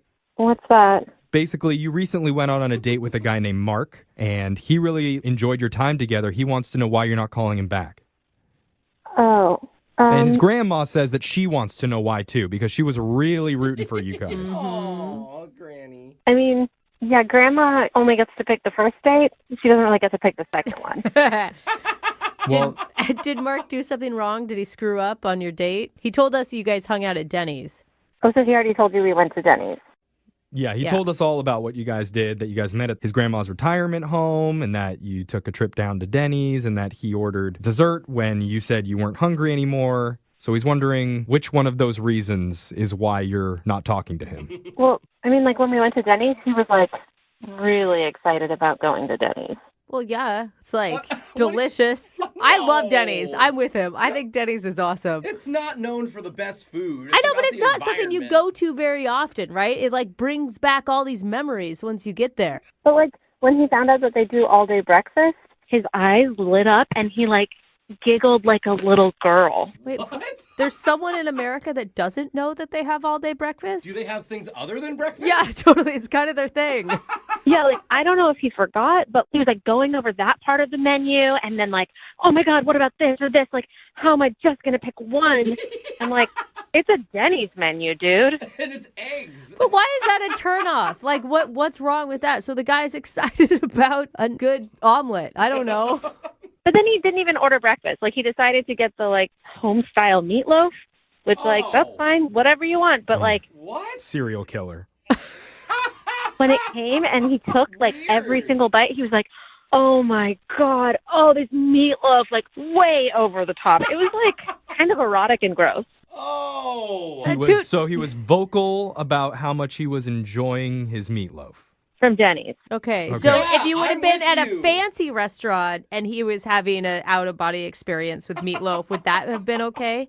Not at that volume level, no. Okay. I'm with you. That's weird. Do you think he was just nervous? Like maybe, some people like overdo it when they're nervous to kind of almost show off. I mean, I don't know, but I don't want to be shown off to like that again. So All right. So because he moaned while eating his meatloaf, you're not going to give him another chance. you're kind of missing the point here. Like we were at Denny's, which is fine. But then everything that happened, he was just like overcome with emotion. And it was just like way too much. What did it sound like exactly? The meatloaf eating? Yeah. Like, oh my God, this meatloaf. Oh God, you have to. All right, try listen. this. I've heard enough. I've heard enough of this. Oh, God. Yeah, Dana, that's Mark. What? He's been listening this whole time. Dana, I mean, come on. You're exaggerating a lot. Yeah, Mark, show us what it really sounded like from your perspective. It wasn't like that. What was it like? I don't know. Maybe some yums and... No, I need to hear it. I need to hear it to really get a sense of what this meatloaf tasted like. I don't know. It's an auto response. I don't know. And anyway, is it a crime to love Denny's? I mean, that place is full of nostalgia for me. Come on, it's Denny's. It's good. Nostalgia. You didn't even know that they had all-day breakfast. Of course I knew that they had all-day breakfast. I was just excited about all of the choices. It's just overwhelming. Dude, excited. Can you just calm down for a second and like put yourself in my shoes, right? I'm just there like Yeah. eating a nice, eating some basic diner food. And then when the waitress came to take your plate because you were finished, you held up your hand like, wait a second, and licked the plate. Oh, Mark. So what's wrong with that? Oh, Mark. I was on your side a little bit there, buddy, about being excited about food, but you don't lick plates, man. Especially Denny's plates. You, in fact, do lick Denny's plates. There's no other plate you should be licking. They are lickable plates. That's meatloaf. That's gravy. That should be their new slogan. Yeah. Denny's, home of the lickable plates. I like it. Mark, that's just bad table manners. It's gross. I would never do that at a fancy restaurant either. I mean, it's Denny's. I'm sorry. Don't do It's it like at brought me Denny's. back to college, and my grandmother got us to go to Denny's, and I was feeling silly. Like Grandma High. You say silly. I say like food erotica. Like the way you went to town on that chocolate cake. Again with the moaning, just like, Come on, give me a break. You're absolutely exaggerating. I mean, listen, I love their food. I was having a good time, but it wasn't like erotic like that. I wasn't like making sexual noises about the chocolate cake and the meatloaf. I don't know. I kind of believe her, Mark. I feel like you don't even know what you're doing. You're just like lost in the moment with that chocolate cake is what it sounds like to me. All right, listen, maybe I do make some noises like that. I mean, maybe I do.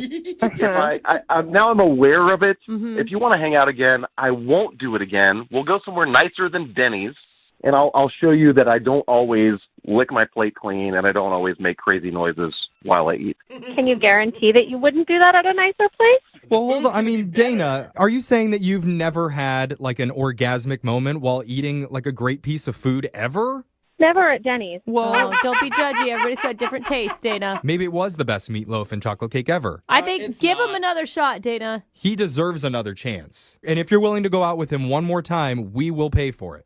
I guess if you guys will pay for it, and then like if the moaning comes back, like I'm just gonna leave you, tell you to go get a room with the food. But that's fair. Listen, that's fair. If you, I think you're making a great decision, Dana. I mean, a man that treats food like that, I'm telling you, things are gonna go well. And Mark's grandma is gonna be so happy to hear that you guys are going out again. She really is. This is a big success, all right?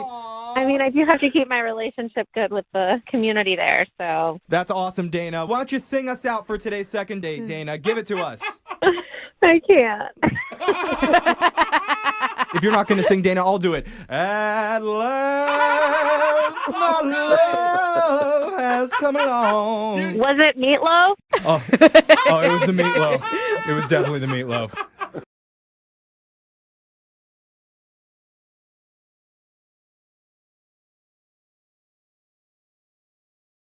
Moving 92.5. Second date update. We've seen it happen on pretty much every cheesy sitcom since the 1980s.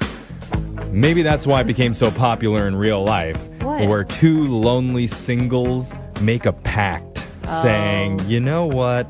If we're both still single by age whatever, then how about you and I get married? Yeah, I did that in kindergarten. I did it too, and I was like, when we're single at 21, let's get married. Yeah, when our lives are almost over. I thought at 14 that 21 was really old. Yeah. I mean, it's kind of the ultimate diss because it says, you know, I'm really desperate right now, but I'm not that desperate. Yeah, it does say that. At least not yet. Yeah. Give me 20 more years and maybe I'll sink to this level. I mean, will you be my last resort? I have a shot, but we all know you're single. Right. So today we have a guy on the phone who made that pact with a woman way back in the day. His name is David. What's up, David? Hey, how are you guys? Very good. Hold on. This is cute, but you're really taking this pact seriously? I just wanted to see if she's serious about it. Okay. I see. Well, I see how it is. We'll get to the pact in just a second, but first, how long has it been since you last spoke with your future wife? Oh, don't say that yet. Well, okay, I'm jumping to conclusions. How long has it been since you spoke to her? Well, it's actually been almost like 12 years. Whoa, Oh, wow. dude. Wait. Before we go further, what's her name? Well, her name is Libby, but she goes by Lib. Liv? Okay. Okay. And did you guys make this pact in high school? Is that 12 years ago for you?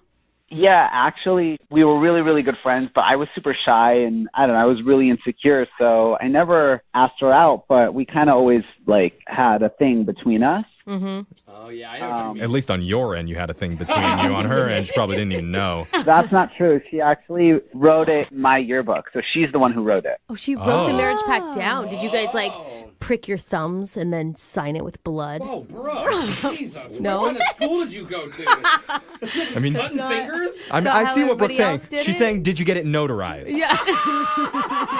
Otherwise, it's not binding. Oh, come on. It's actually really cute. It is. It is. So this was her idea, and now it's been since high school, since you last spoke to her, and how did she come back into your life? Well, we always were Facebook friends, so Yeah. whatever. We just kind of were peripheral with each other. But then I realized, like, about a month ago that she was single because she was in a long relationship for a while. I realized it. I mean, I wasn't stalking her page or anything, or refreshing it every But couple as weeks. of 3 hours ago, Yeah. she's not in a relationship. Okay, so did you reach out to her, or did she reach out to you? I like DM'd her and then we were just talking and then I got the courage to ask her out. Like I straight up just was like, hey, this could be a thing. That's so All right, nice. Good job. Oh my God, where'd you guys go? What'd you do? Tell us everything. So we just went to this like little divey bar and we had drinks and it was so cool. We both were just smiling. Like we were really good friends for 6 years. Oh, that's so cute. And it's so That's nice cool. to like be out with somebody on a date that you still feel that comfort with, right? Yeah, like you didn't skip a beat. No, and you can just be yourself. I mean, I'm assuming that's how you felt. Yeah, it was really, really, really nice. And so anyway, we ordered apps and stuff and I actually brought our yearbook, our senior yearbook. Oh, okay. Oh, you brought it. Bold move. Reminder. Was she into that? Well, yeah, she really liked the yearbook. It was fun to reminisce. She was really popular, so she was in a lot of pictures. And Was there romance on the date though too, or was it just nostalgia? yeah, I think so. We were like laughing, and I feel like there was some old sparks definitely that popped up for me. Okay. The only thing that I'm confused about, because I just couldn't read her, is like we got to the page where the pact was because she was a gymnast, so it was on her gymnastics team page. So there was like a lot of memories for her, but she also wrote there if we're both 30 and not married, that we would get married. So Oh, man. when we got to that page, it got a little confusing. Really? Why confusing? Yeah. Well, she was smiling and laughing like extra on that page. And so then part of me was like, is it because these are some of her best friends and there's just like goofy pictures of them? Or is it because she was reading the pact? Oh. Okay, so I mean, it was a positive. Like she was putting out positive vibes no matter what. Well, laughing. Well, she was definitely smiling and kind of laughing, but I didn't want to bring up the pact because I didn't want it to be like, this is the reason I brought you here. The reason I brought the yearbook. Yeah, because that'd be creepy. Well, yeah. So anyway, how old are you? Just kidding. I know you're 30. Yeah. So So did it come up? Did she see it? I mean, she definitely saw it. It didn't come up because we kind of just like flipped the page. But then like later she had mentioned something about gymnastics, her uniform. So then I pulled out the yearbook later, and we opened it up to that page again. Oh, no. Now we're getting into the weird I feel like that was planned. Was Yeah. that planned? It was bookmarked. Well, she's the one who was talking about her uniform, and we were going back for reference. So Uh-huh. You're weird. There's a picture of it right here next to this sentence. Yeah. About What- marriage I or can't. something. Yeah, what does that say? I can't read Look it. how good your calligraphy was back in the day. So it never came up then.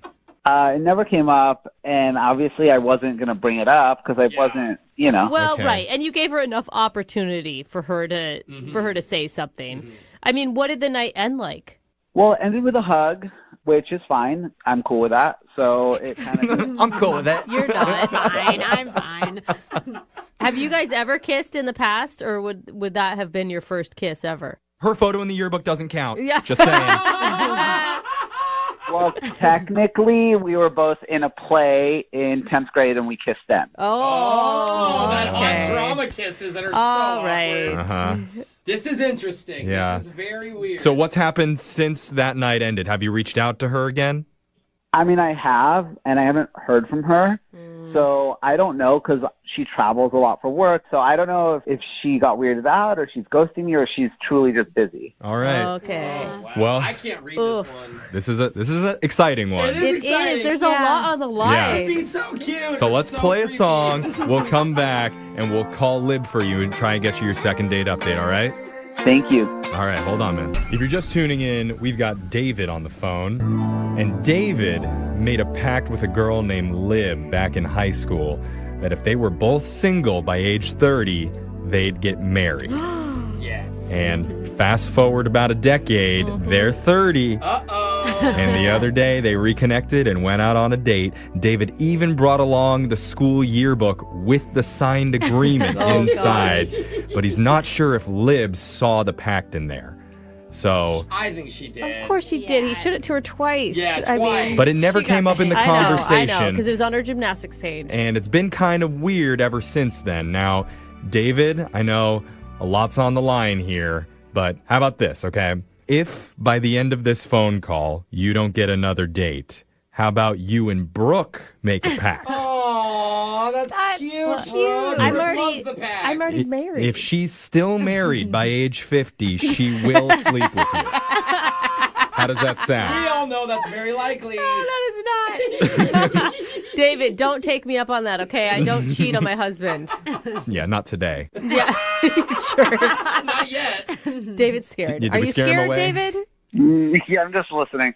It's a good move. Don't say anything, David. He's Don't writing commit up to a whole new anything. agreement into his yearbook now for you to sign. But, okay, we're going to call Lib here in just a second. But just so you guys know, I don't think I'm going to bring up the pact. I don't think to you her. should. Yeah, I think really don't. What? Dave. That's the whole point. Well, David should be the one that brings it up. I don't want to ruin the mood and spoil this for everyone. Is that okay, David? Okay, I get it. Yeah, totally. We'll see what she says. Okay. Oh, this is it. Shooting star. All right. All right, let's find out. Let's call your future wife. Here we go. No. When you get her on the phone, just please don't call her that, though. I can't make any promises. We have to sign a pact before I can do that. Don't do it. All right, fine. Let's just call her.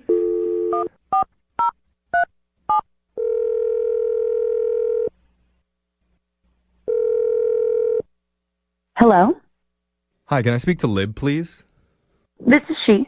Hey, Lib. My name's Jeffrey from the radio show Brooke and Jeffrey in the Morning. How are you doing? Oh, hi, good. How are you? I'm wonderful. Oh my God, I'm so nervous right now. Hi, Lib. You're nervous. Hi. Brooke's intimidated by another female presence, so don't. That is not true. Don't let That it is get you not down. true. She sounds so pretty. We just have like the cutest reason for calling you, I think. Yeah, we do. Oh, okay. What's going on? So we're doing something called a second date update.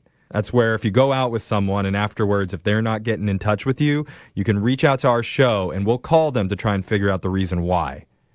Wow. Okay. Yep. So somebody reached out to us about you, and his name's David. Wait. So he reached out to you guys? Yeah. He emailed our show because he told us the whole story about how you guys reconnected on Facebook, and then you guys went out together. You went to a bar and hadn't seen each other in something like 12 years. We really did have a good time. It was a lovely night. Yeah. Lovely. I mean, I'm sure looking at the yearbook brought back a lot of great memories. Was there anything that you saw in there that, like, stood out to you? Did he bring that up to you guys? I mean, maybe. Like, was there, like, anything about the yearbook that stood out to you? Well, I saw all of these pictures of an old crush of mine, one of the male gymnasts on my team.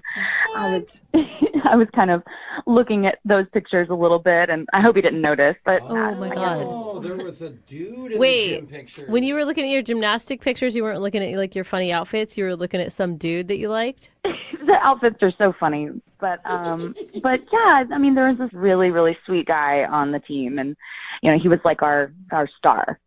Those pretty boy gymnasts always get all the girls back in high school.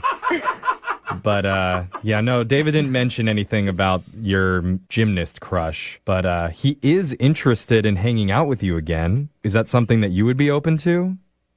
I mean, I don't know, you guys. I think I might need some space, before I see him again. Oh, man. Why? I like that Why do you word. need space? Disappointing. Well, even though it was great seeing him and super fun reconnecting, over the last 3 days, he has DM'd me over 100 times. What? Whoa. In 3 days? No. Dang. Oh, yeah. It was like a new message every hour. All right, yeah, David did not mention that to us. And we also forgot to tell you that he's been on the other line listening and wants to talk to you. So I guess we both made oopsies over the last few days. Oh, my God. Oh, my God. Yeah. No, I Are think you it's serious? okay. Yeah, it's okay. He needs to hear this. David, you there? Yeah. Hey, Lib. Hi, David.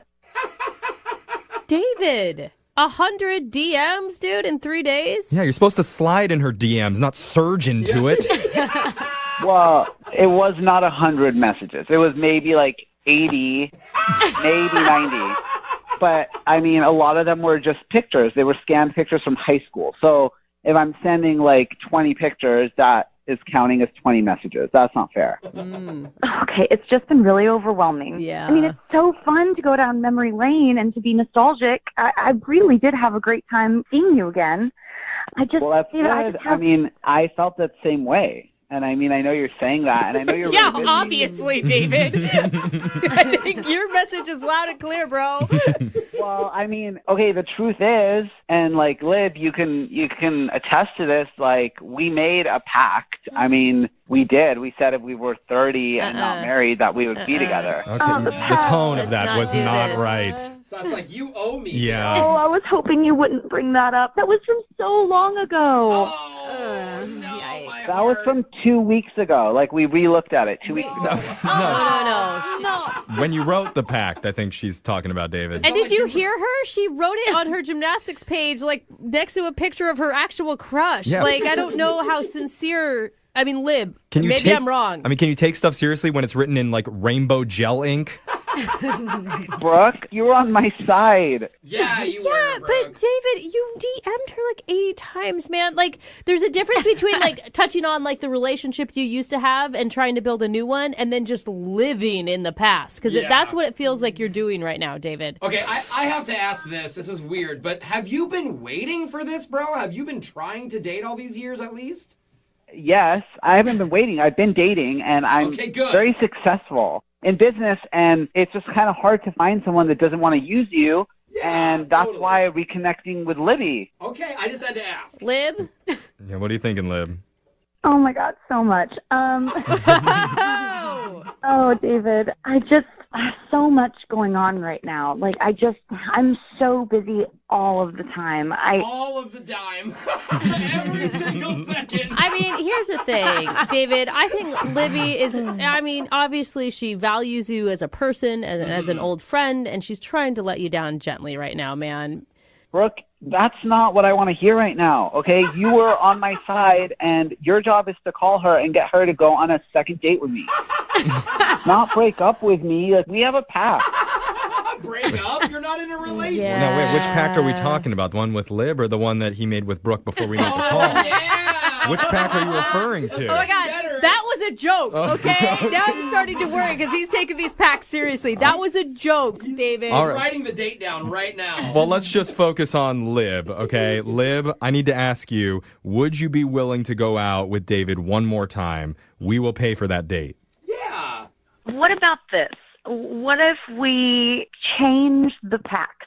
Can we say 40 instead of 30? 10 more years. Another 10 years? You want to make an amendment? I don't know what's going to happen. Wait, are you saying that because you actually would think about marrying him in 10 years or because you're just trying to be nice?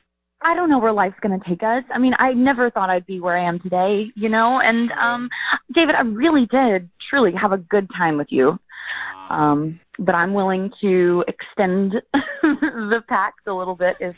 It's like a contract extension. Okay. Yeah, you're almost like she's stringing you along at this point, David. Are you going to take this? Oh, yeah, I'm going to take it. Okay. Hey, there You're go. good with the contract extension. All right. Well, is it a successful second date update? I don't think so. Okay. I just think it's just putting off another really awkward phone call in 10 years. I hope we're not doing this show anymore. Okay, David. Well, you didn't get a second date, but you did get a notarized marriage pact. Yeah. You got 10 more years till you end up with your dream girl. Well, thank you guys. Except for Brooke, you turned on me. I couldn't help it, man. Moving 92.5.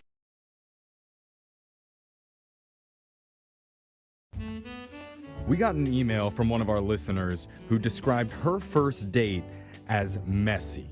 Oh. Not physically messy. Okay. Maybe emotionally messy. Oh, that's even worse. Or mentally messy. Oh, my God. Just messy. I don't really know. I was hoping she spilled the drink or something. Well, I know I had a date once that ended with whipped cream all over my pants. Oh. That was messy. I don't think that's emotionally messy. It was delicious, though, I gotta say. Oh. And one of our listeners' name is Mary Louise. Or can I call you Mary? Or do you prefer to be called Mary Louise? You can totally call me Mary. People call me both. All right. ML, what's up? Mary, I want to hear all about your messy date, but first tell us about the guy that you went out with. What's his name? His name is Dominic, and he's very cute and very sweet. Dominic is just a cute name. I mean, like, I don't think you can have it without being attractive. I know. It's just a hot name. Mm-hmm. Okay, where did you meet Dominic? So we met online. Okay. And we were texting for a little bit. And he was a gentleman even when we were texting. Aww. He asked really intelligent and insightful things and was just really sweet. I didn't know that you could come across as a gentleman through text. Oh, for sure. Are you kidding me? You just put a little top hat emoji at the end of your sentences? That's it, Jeffrey. You And a gold coin. Yeah, I'm such a gentleman. Other than you up. Yeah. Oh, he Okay. didn't ask for nudes. He's the nicest gentleman. So what did you and Dominic do for your date? So we went to a restaurant and it was great. He was really sweet and really attractive and complimentary. It was a little awkward because at the very beginning, the menu was one of those ones that has the barcode thing that you have to scan with your phone. Do you know? I love those. Wait, I am so out of touch. What is that? No, you Brooke, are sit you down. kidding me? You sit down and there's a barcode, a QR code on the table, and then you scan it, and then the menu pops up on your phone. I've done that. I just did that for the first time not very long ago, and it was way more work than I wanted it to be. I agree. I was like, just someone come to the table. I loved it. Yeah. Oh my god. I like to put my phone away when I'm out to dinner. I don't want to be buried in it. Boring. I agree. No, for real. So old. Okay. So you went to a nice restaurant where they have QR codes for the menu. Why did you bring that up? Well, just because that's kind of part of why the date was messy, because I couldn't get my phone to work with the barcode. I hear you. And how are you supposed to ask the waiter or waitress what they recommend, what they like? All of it takes way longer than it Still should. do that. They still come to the table. Well, not at the right time. Oh my god. So you're ignoring him with your face in your phone trying to figure out this QR code. Right. And finally I was just like, hey, listen, I can't pull this up. Do you know how to do this? Oh, man. I have an older phone, and I don't even know if it can do that. Stop helping me, and we got it up, and we ordered and everything. Okay. Were you able to get the date on track from there? Yes. So Good. from there, that's when he was, asking really thoughtful questions, and it just felt like a nice connection. We were on the same page. He was very upfront about wanting to eventually settle down and have kids and a family. Goodness, this is great. I mean, if that's what you're looking for, this is amazing. Yeah. When you said messy date, I didn't expect phone troubles to be messy. Is that the messy part? No, there's more. Okay. What happened? So it starts raining, after we've eaten and talked and everything. And I had just gotten my hair done that day. And this might be a little high maintenance, but I kind of feel like it's normal. I spent a lot of money on the color and a fresh new cut. Yeah. And I just didn't want to walk to my car, which was 3 blocks away. Oh, yeah. Even without the hair, I don't want to walk to Yeah, my car right? for 3 blocks in the rain. Okay. So I just said, hey, is it okay if we wait a little bit for the rain to die down, And he's like, well, how about this? This might be weird, but I would love to just go get your car and pick you up if you're comfortable with that. Oh. And so I was like, you know what? Yes, thank you. That's so nice of you. Yeah, that's a gentleman thing. Wow. That's a gentleman nice. and a personal chauffeur. Yeah. Ooh, score. Right? And then he stole it. Don't tell me he stole the car. It took a while. Uh-oh. And then I'm like, oh my God, he stole my car. Oh, no. Oh my God. Please tell me he just couldn't find it or something. Yes, he couldn't find it, so he shows up soaking wet. wow. But that's even better. He's even nicer because he never gave up on you. I'd be so pissed if I was the guy, though, and it was like, I went to where you said, and it's not there. So wait, did he come back with a car or did he just come back walking? He just came back walking, but he goes, "Hey, I couldn't find it, but I called you an Uber to take you to your car." An Uber to go 3 blocks? Sounds like me, dude. Damn. For myself. That was his idea, though. That wasn't her idea. You weren't wrong, Mary, when you said that he's a gentleman. I mean he really goes the extra mile. So how did that end? How did the night end? We hugged, and that was the end of the date. No kiss? No kiss, but he said he really enjoyed meeting me, and, he was still a gentleman, and I still feel like there was a lot of chemistry there, but I'm worried that he thinks I'm high maintenance. I could see how you might feel that way, but the only way to find out for sure is by calling Dominic. You don't sound too high maintenance. You sound like medium maintenance. Yeah. Yeah, I can hear that. Yeah. I'm okay with that. All right, well, I'm just worried there's like a lot of minuses by my name. You know what I mean? Well, you're not wrong about that, but let's play a song. We'll come back. We'll call Dominic for you and get your second date, okay? Okay, thank you. All right, hold on. Just tuning in for the second date, we're on the phone with Mary, and I'm assuming Mary's calling us on her 1980s Motorola Dynatac 4000X. Make sure you crank the rotor, Mary, so we get a few more minutes out of this call, okay? Yes. I say that because at dinner, the restaurant requires you to scan a QR code in order to see their menu, and Mary said her phone was having trouble doing that because it's so old. Not a great look. Oh, it's fine. Come on, don't be so judgy. She also said because it was raining after the meal, she sent her date Dominic out to find her car for her and bring it back to the restaurant so her hair wouldn't get wet. Well, he volunteered. Yeah, he did. Yes. He did. Well, when he couldn't find it, though, he just called her an Uber out of the generosity of his own heart to drive her 3 blocks to her car. Which is cute. It is cute. She described him as being a complete and total gentleman during the date. Yeah. But Yeah. Mary, gentlemen always return a lady's phone calls and texts. And he's not doing that anymore. There's no type of polite ghosting. No, there's not. True. So now we're going to try and figure out what's going on. Thank you. Have you talked to him at all, Mary? No, I haven't. I tried to reach out. Granted, it could be my phone, but I doubt it. You have like 20 texts from him. She's still T9ing. Yeah. All I right. was playing Snake and I totally didn't see it. Here we go, Mary. Alexis doesn't even know what you're talking about. Yeah, we'll talk about Snake later. I've got the phone number. I'm going to dial it, and we're going to get you your second date. You ready? Okay, yes. Okay, I'm dialing it now. I'm so excited for you. Here we go.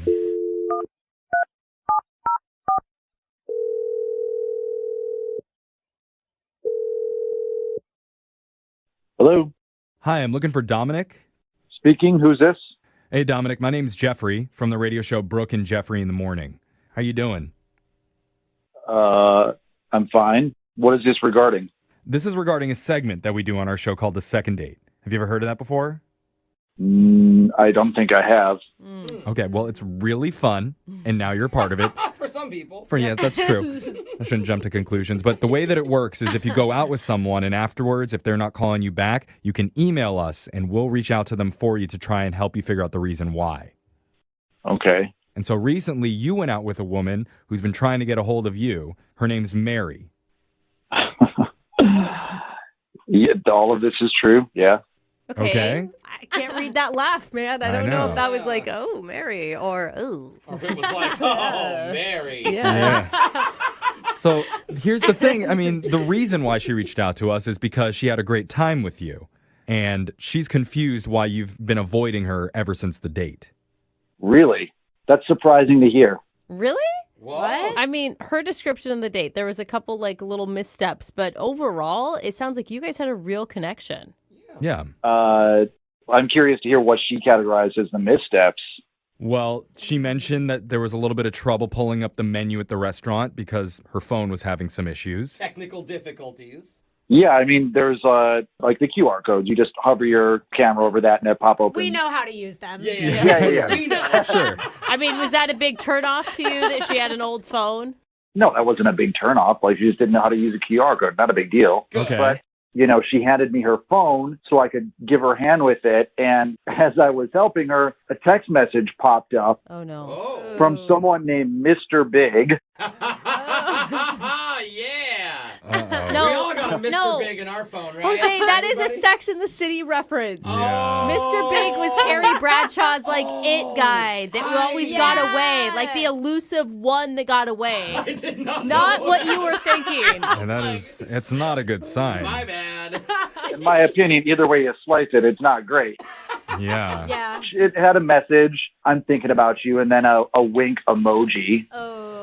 Still the same thing I'm thinking. Yeah, but you guys are on a first date. Like, you don't Exactly. She's at liberty to date other people. It's our first date. It's not a big deal. So, well, he seems pretty reasonable. yeah, I mean, it's cool of you to look past that. So that's not the reason that you're not calling her back. There's something else? Yeah, so I don't know what she's told you, but she got her hair done and she didn't want to get it wet. So Right. She mentioned that she parked a ways away and that you volunteered to go retrieve her car for her so her hair wouldn't get wet.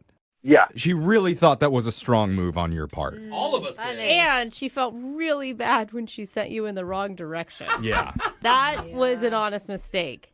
Actually, I have to correct you on that. I might not have disclosed everything to her. What do you mean? What? I actually found her car. What? Why would you lie about that? That is so weird. Yeah. Well, I went in and I put the key in the ignition and her GPS popped up and I was curious. Oh, no. Maybe this isn't the most honorable thing, but I just looked at the at home. There's a home button and it takes you back to your home address. Creepy. Yeah. Well, fair, but I just didn't know because she got that text message. I saw it. Yeah, you can't help but snoop a little here and there. Yeah, you But actually okay, wait. can help. Hold on, though. What What are you going to find out from a home address? It's not going to say Mr. and Mrs. House or something. Mr. Big's house? Yeah. Well, you can Google a home and see who has the title for the home. Okay, now we're getting deep. that's Now Okay. Can you? Tell me more. Whoa. Pro level. I mean, yeah, it's public record. What are you talking about?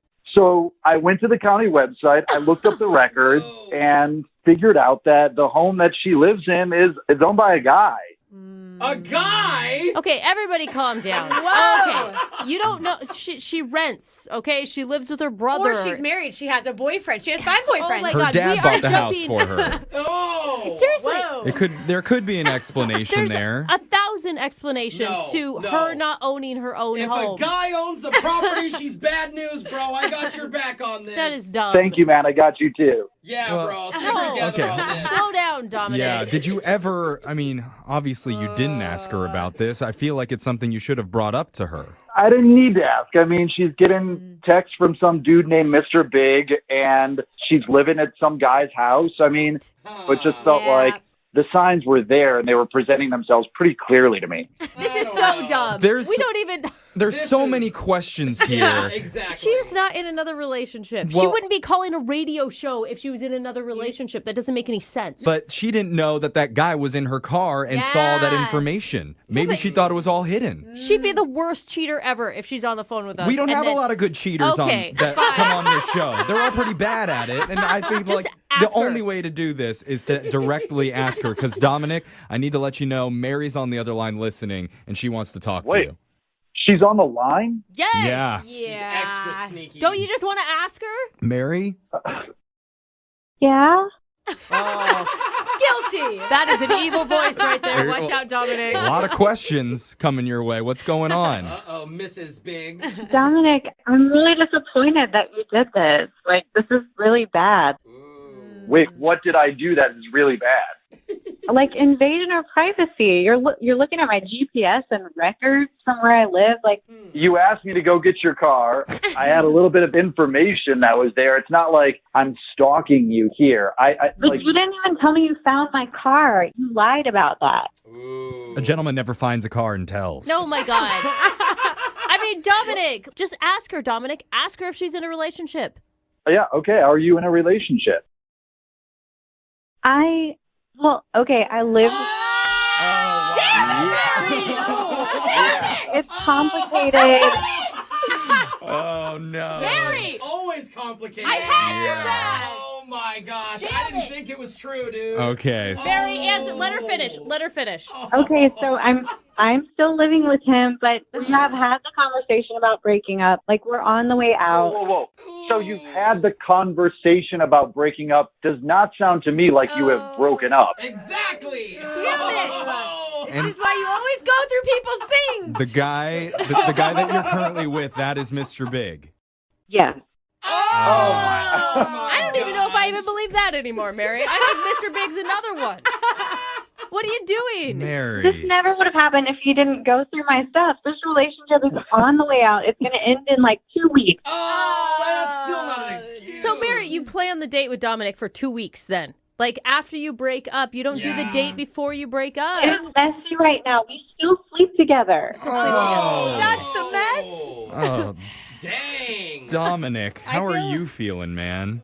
I'm feeling like my snooping has been validated here. I mean, Dominic, I'm going to follow my sword right now, and I feel like I should issue you an apology. Brooke is the bigger woman here. I was respect you. wrong. Don't apologize to him. He lied. He went through my stuff and he didn't tell me. No, you can't be upset about lying anymore, Mary. Yeah. You're the bigger liar. Mary, you're with somebody else. That's the bottom line. We can't ask you to go on another date. Like, we can't. Brooke, of course I can do that. I can ask whatever I want when I'm running this show. Of course, Mary's going to say yes. So with that being said, Dominic, we would not love, but we're offering to send you out on another date with Mary, and we'll pay for it.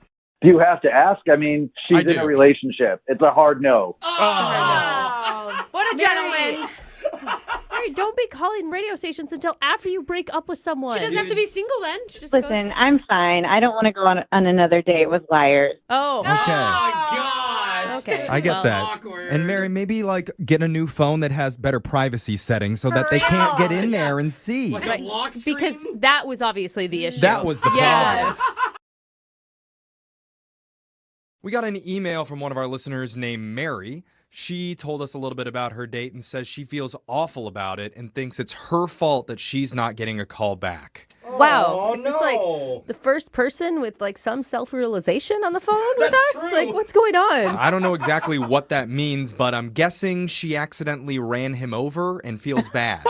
That's what you went to. Yeah. Mary, why did you do it? Okay, I think there's a lot of other things that could have happened there. Are you using this time as your one call from the police station? Okay. Attempted murder. No, it's really not like that. Yeah, that's what all guilty people say, huh? What's the real story, Mary? What happened? He is such a good guy. I'm feeling awful about it because I've been on so many dates before where it's like it was their fault why we didn't have any more dates, but this one is all me. Oh, no, it's that obvious. Okay, wait, back up. Where did you meet this guy?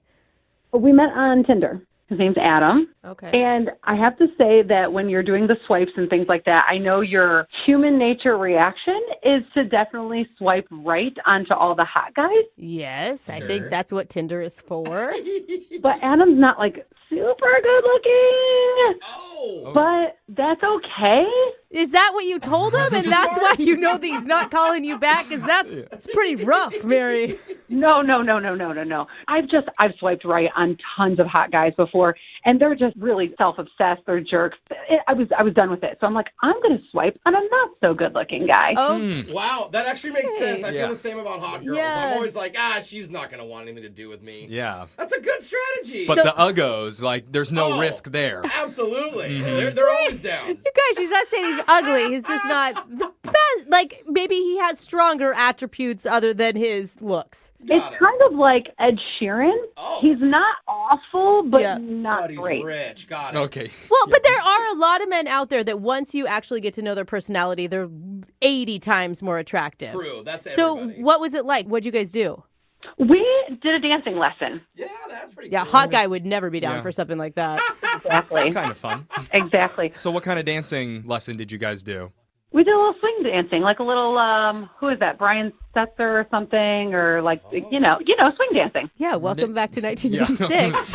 Sorry, we're not up to date on our famous swing dancers here. So, but how did the swing dance class go? Was it fun?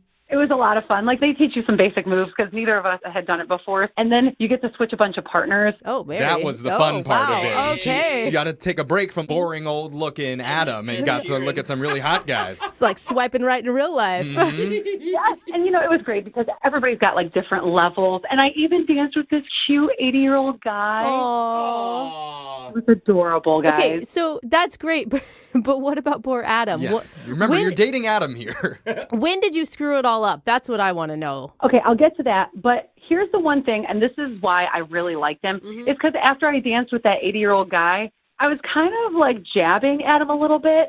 And so he came back at me, which I loved. He was like, oh, I'm going to take that old guy's knees out with, his walker. That's funny. Oh, yeah. Violence against the elderly. Yeah. That's hilarious. I think it's cute, too.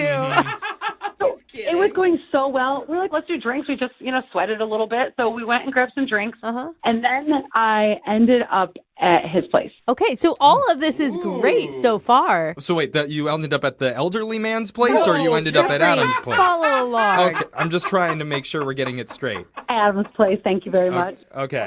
And was that your idea or his idea? I mean, we both had a couple drinks, so I would say it was both of our ideas. Like, it just felt right, And what happened when you walked in his door? Did your clothes come off? And Brooke, I'm just saying. That's what Brooke's first go-to move is. After some hot swing dancing. That's a little invasive, but we had a good time. Let's just say that. Oh, nice. So they did. So, yes. See, I'm right. Okay, all right. So I'm still not hearing what's the bad part of this date then. The bad part was the next morning when I was leaving. Oh, you stayed the night. I did. Okay, walk us through it. So when I was getting up in the morning, I was trying to be like really, really quiet. And I noticed that, and I forgot about this part, but I put a bunch of self-tanner on the night before. And so I noticed that there was a bunch of orangey streaks all over his sheets. Oh, no. That could be perceived as something else. Ew. Gross. I'm just saying, that's the first thing I would think. Like, what the heck? Of course, first thing that Jose thinks is someone messed his bed. Anytime I've had streaks in my bed, it's not been self-tanner. Okay, let's move forward quickly. So you left streaks of self-tanner in his bed. Oh. Yes. And then I was like, shoot, I got to do something about this. Yeah. So then I went to the bathroom, put some hot water on a washcloth, then came back to the bed, like, was trying to, like, wipe it. Well, then all of a sudden he starts waking up. I was like, shoot, I knew that was going to happen. And then I was like, okay, well, I just had a little, and then, all right, I got to go. Wait, Awkward. did you just make it sound like you wet the bed? Like, because the bed's wet at this point. I had a little, I just kind of, like, I didn't really explain it. I was just like, oh, there's a little something, and I didn't really explain it, though. I just said, oh, I got a little something on your bed. Now I don't look so dumb. Yeah, you should have explained it. What? And then you just left? Did he even have a chance to say anything? No, because he was, like, still waking up and everything. So then I was like, okay, I'll just text you later. Oh, So no. then I texted him, but he still hasn't responded. Yeah. That's totally it. The after morning glow is not there when you're waking up in a wet brown bed. She sweat her glow off. So how long has it been since you last spoke to him? It's been like 2 days. Okay. And so are you using this to get him on the phone so you can explain what happened? No. I'm just looking for you guys to help me because I just want him to give me a second chance because, look, when we danced, we clicked. Our conversations, we clicked. Like, everything else clicked. But you haven't texted him about the self-tanner, though. No. You're just going to pretend like it never happened and just move on. Well, she's playing it cool for now, guys. Right. That may not be the problem. I think even we've though passed that point. Okay. Like, that's the problem. We may need to address it at a certain point, Yeah. but we're going to call Adam for you, Mary, and we'll play a song and come back and get your second date right after this, okay? Great. Well, you're just tuning in for today's second date. We're on the phone with Mary. She went out with a guy named Average Adam. She told us he's not very good looking, but she kind of likes that about him. And they went dancing together before she took a page out of Brooke's dating playbook and slept with him night one.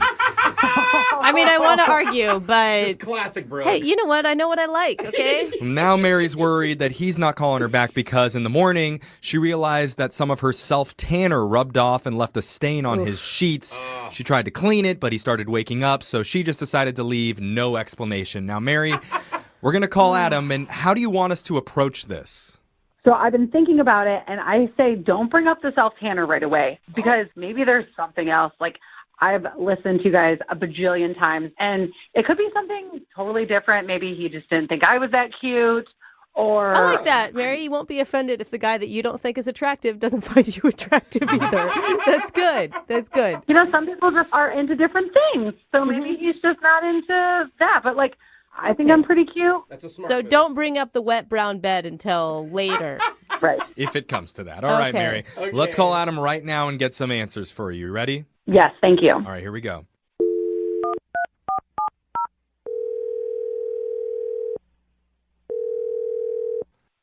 Hello? Hi, can I speak to Adam, please? Yeah, who's this? Hey, it's your morning wake-up call, Adam. Good morning. I'm on the do not spam list. Oh, no. This isn't a spam call, Adam. Are you 100% satisfied with your current Oh my healthcare God. provider? No, Jeffrey, shut up. It's not a spam call, Adam. What's going on? This is young Jeffrey from the radio show Brooke and Jeffrey in the Morning. What? Radio? Yes. It's a old-fashioned device, and you listen to music on it. Sometimes people talk out of it. You mean like a podcast? Close. Yeah, the predecessor to podcasts. But yeah, let's just call it a podcast, okay? What do you want? Well, actually, we're calling on behalf of one of our listeners who's been trying to get a hold of you. Her name is Mary. Oh. Oh, you like Mary. I don't think that was the O that I got. I heard, oh, yeah. No, I heard, no. Well, so, yeah, you went on a date recently with Mary, Adam, and she says that she had a really great time with you, and now you're not talking to her anymore, and she wants to know the reason why. She told you about our date, huh? She gave us a little rundown of it. It sounded really fun. I mean, she said you guys went dancing, and I thought that was really cool of you to be up for, dancing on a first date. You met on Tinder. One thing led to the next. Sounds like everything went great. It was until it wasn't. And at what point wasn't it? I mean, she really doesn't know. I find that hard to believe. Is there something about Mary? Oh my God, Jeffrey. You couldn't help it. Did you do that on purpose? I'm sorry. Is there something about Mary that bothered you? You've always wanted to say that. I don't know what you guys are laughing about. I don't get it. It's fine. Yeah, don't worry. It's not you. The whole point is Mary wants to know the reason why you're not calling her back. She says that she had a really, really good time with you, and the fact that you're not calling her, it's kind of upsetting, and she just wants some answers as to why. I mean, I think she knows why I'm not calling her back. I don't want to embarrass her, okay? I don't think she'll be embarrassed. She knows, she listens to these, that there could be some really terrible information she finds out about herself. She's very aware of the consequences here. I don't know why she's trying to get a hold of me. If I were her, I would have never told anyone what happened. What? What was it? Yeah, what happened? She told you all about the date? Yeah. And she told you about the next morning. Yeah, maybe you can tell us what your side of the story is. I mean, it's not sides, it's facts. She went in my bed, what? number 1 and number 2. Oh, Adam. That's, no. Are you sure? Is that really what you think happened? I'm positive. I can't believe she would tell a radio station what she did. Adam, this is Mary. Hey, Mary, yes, that's a little bit early, but Adam, Mary's been on the line listening. We forgot to tell you that, and she heard everything you said. I don't understand. She's on... Mary's on the other line, Adam, and she's listening. She knows what you just said about her doing a duty in your bed.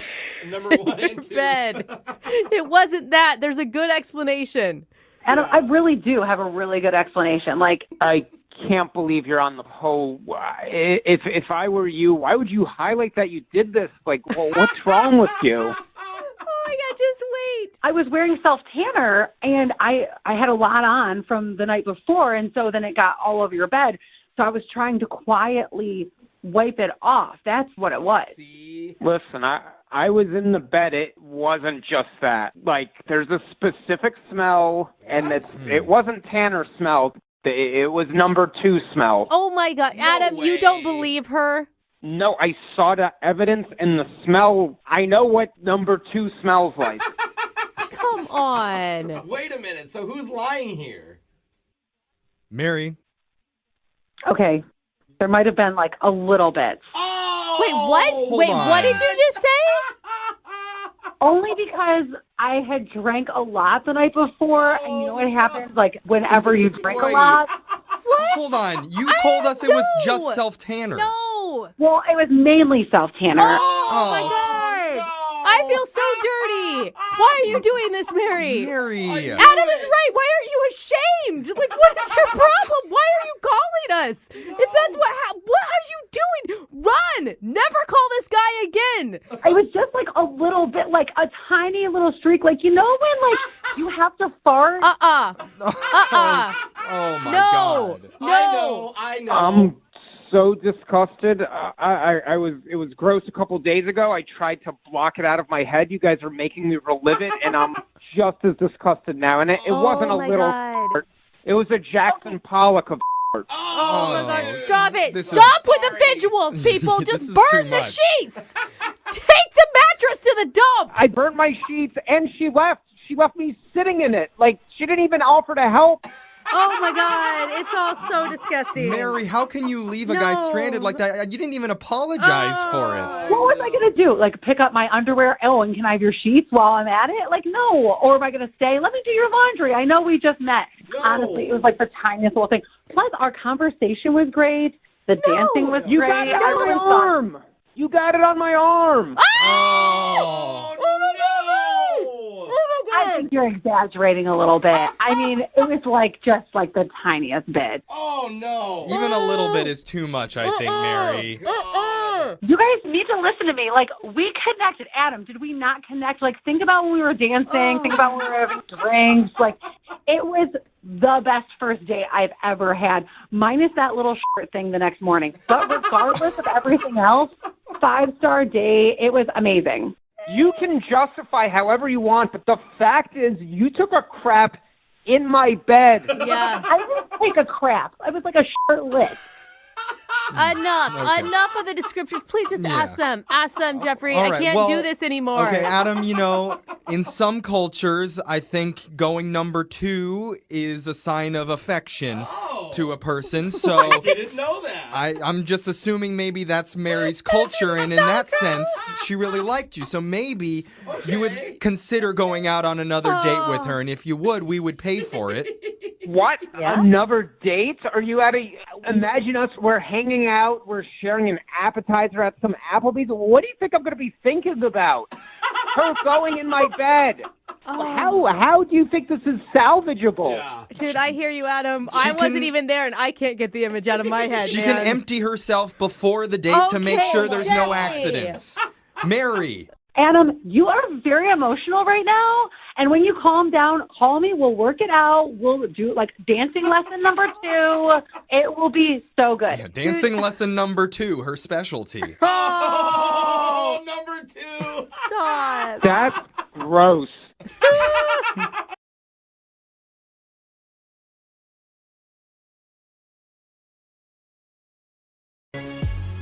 We have someone on the phone for a second date who's on the rise to stardom. Ooh. She's hoping soon she can influence what you eat, what you drink, what you wear, and what you wipe with.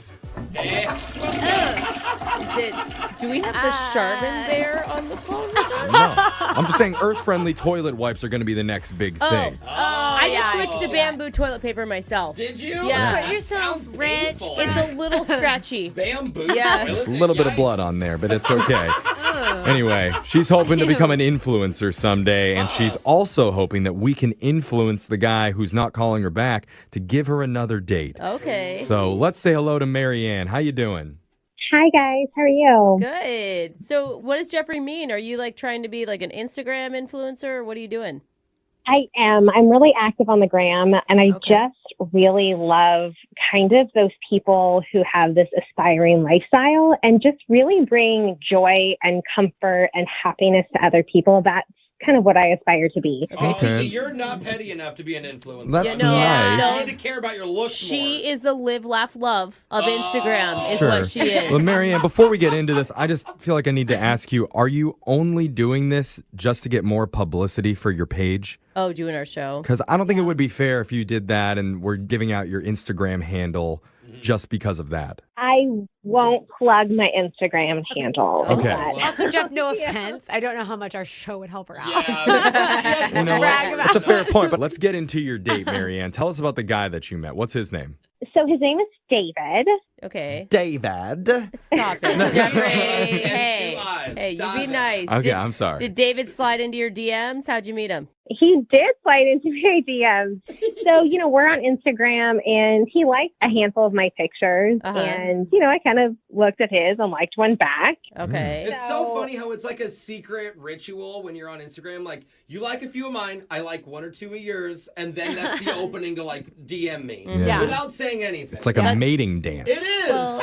And that way it's safe to write them, because if they go back like a year and start liking all your old stuff, then Yeah, Then that's a little creepy weird, right? Yeah. Okay. It's so funny. So, know this. what was David like online? Well, he's got a decent amount of followers. Is that important? Does that matter how many followers he has? I think it does for her. It was the first thing that she mentioned about him. I'm sorry, I thought that's what you were asking about.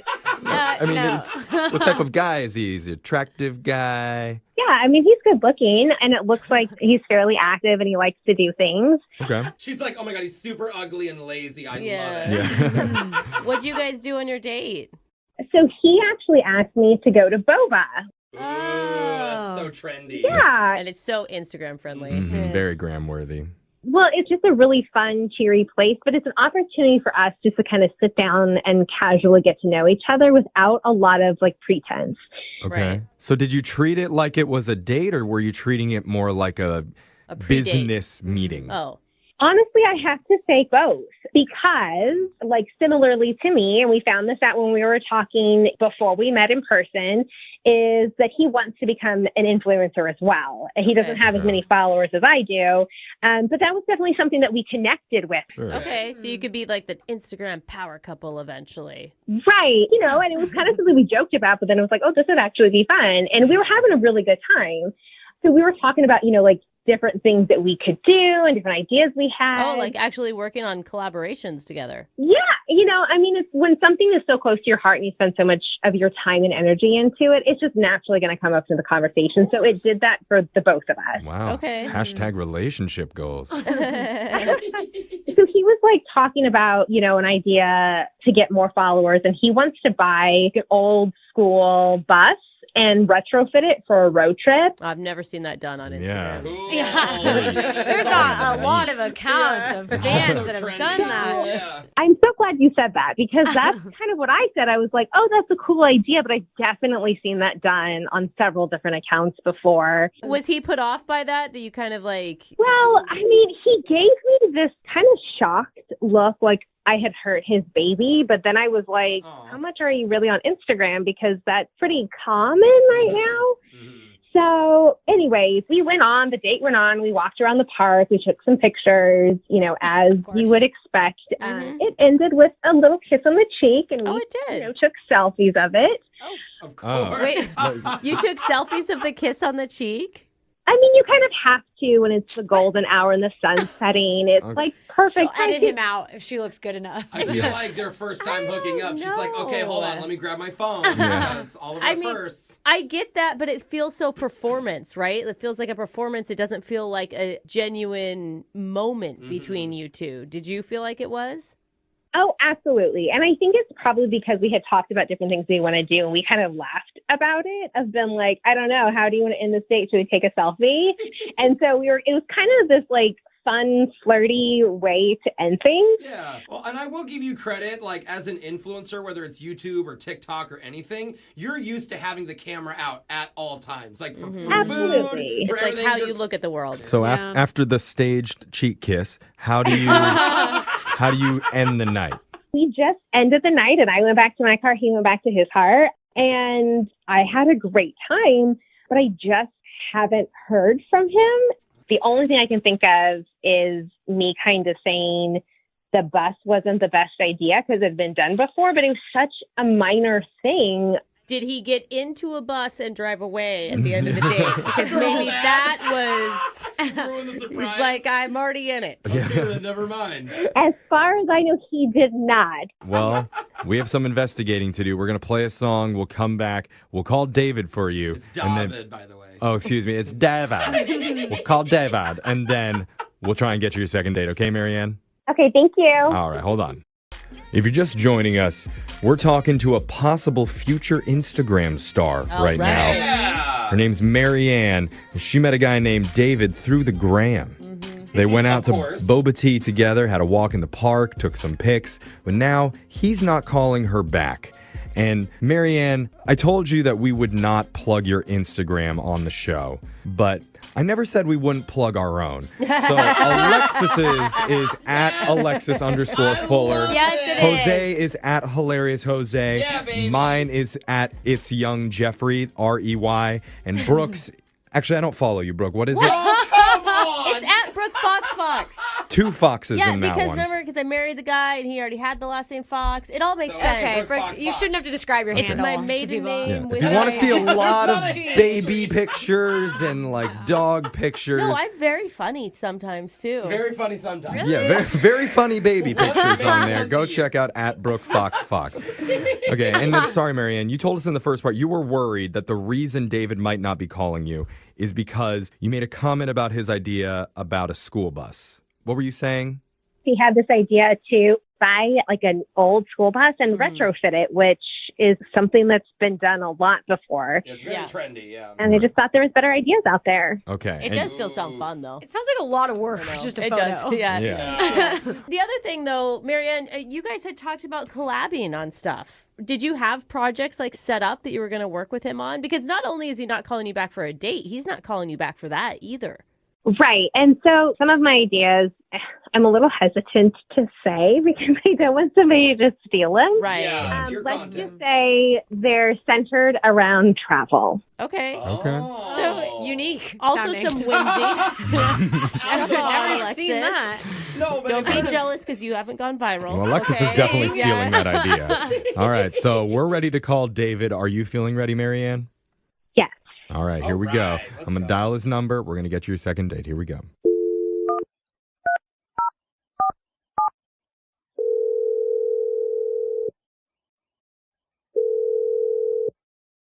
Hello?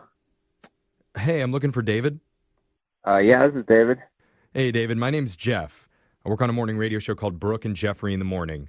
How you doing, man? I'm all right. What's this about? This is about your future and what it might hold. That's true. What? What are you talking about?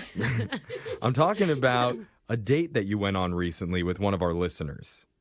Oh, okay. Who? Her name's Marianne. Okay, well, why are you calling me about it? The reason that we're calling on her behalf is because we're doing something called a second date right now. That's where if you go out with one of our listeners and afterwards, if you're not calling them back, they can reach out to us and we'll call for them to help them figure out the reason why. Okay. And this is a boba tea special because Marianne told us that you guys went out to boba tea on your date.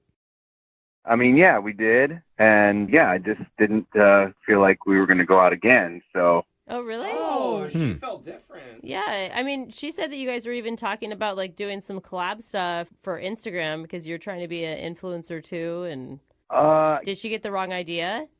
well, no, I mean, no, like the date was good, honestly. Cool. Hey, that's good. to Yeah, hear. like, yeah, we got along and yeah, I thought it was going well, but I don't know, just something happened at the end that just totally, like, because she, you know, a lot of times you like go out with some of these Instagram influencers and like they're kind of vapid and like full of themselves and like she really wasn't like that. So like I was really interested. Okay, so you're saying it happened at the end of the date. She did tell us about a staged sunset kiss. Yeah. Is that what you're talking about?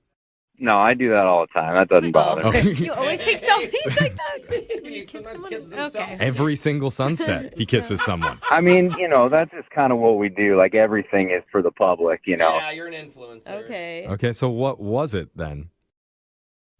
So we're talking like we're spitballing ideas off each other and stuff. And then like she knows that like this is what I want to do. And so she said that she knows somebody who like could hook me up with a blue check mark for my account. Okay.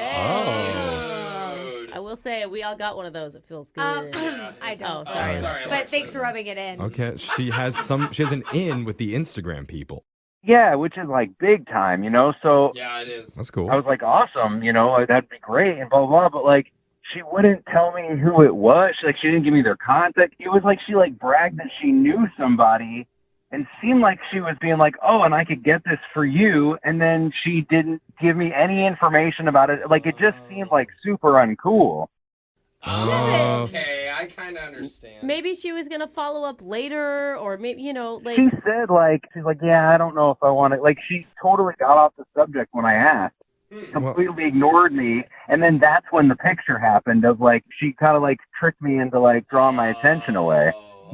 Well, maybe it's like a dating rule type thing where you have to wait for 3 dates till you have the blue check mark talk. That is big to give someone on a first date. Yeah. I guess it's you're also weird to not call someone back. You had an amazing date, and this girl has a hookup to a blue check mark, and she hasn't given it to you, and so you're refusing to talk to her?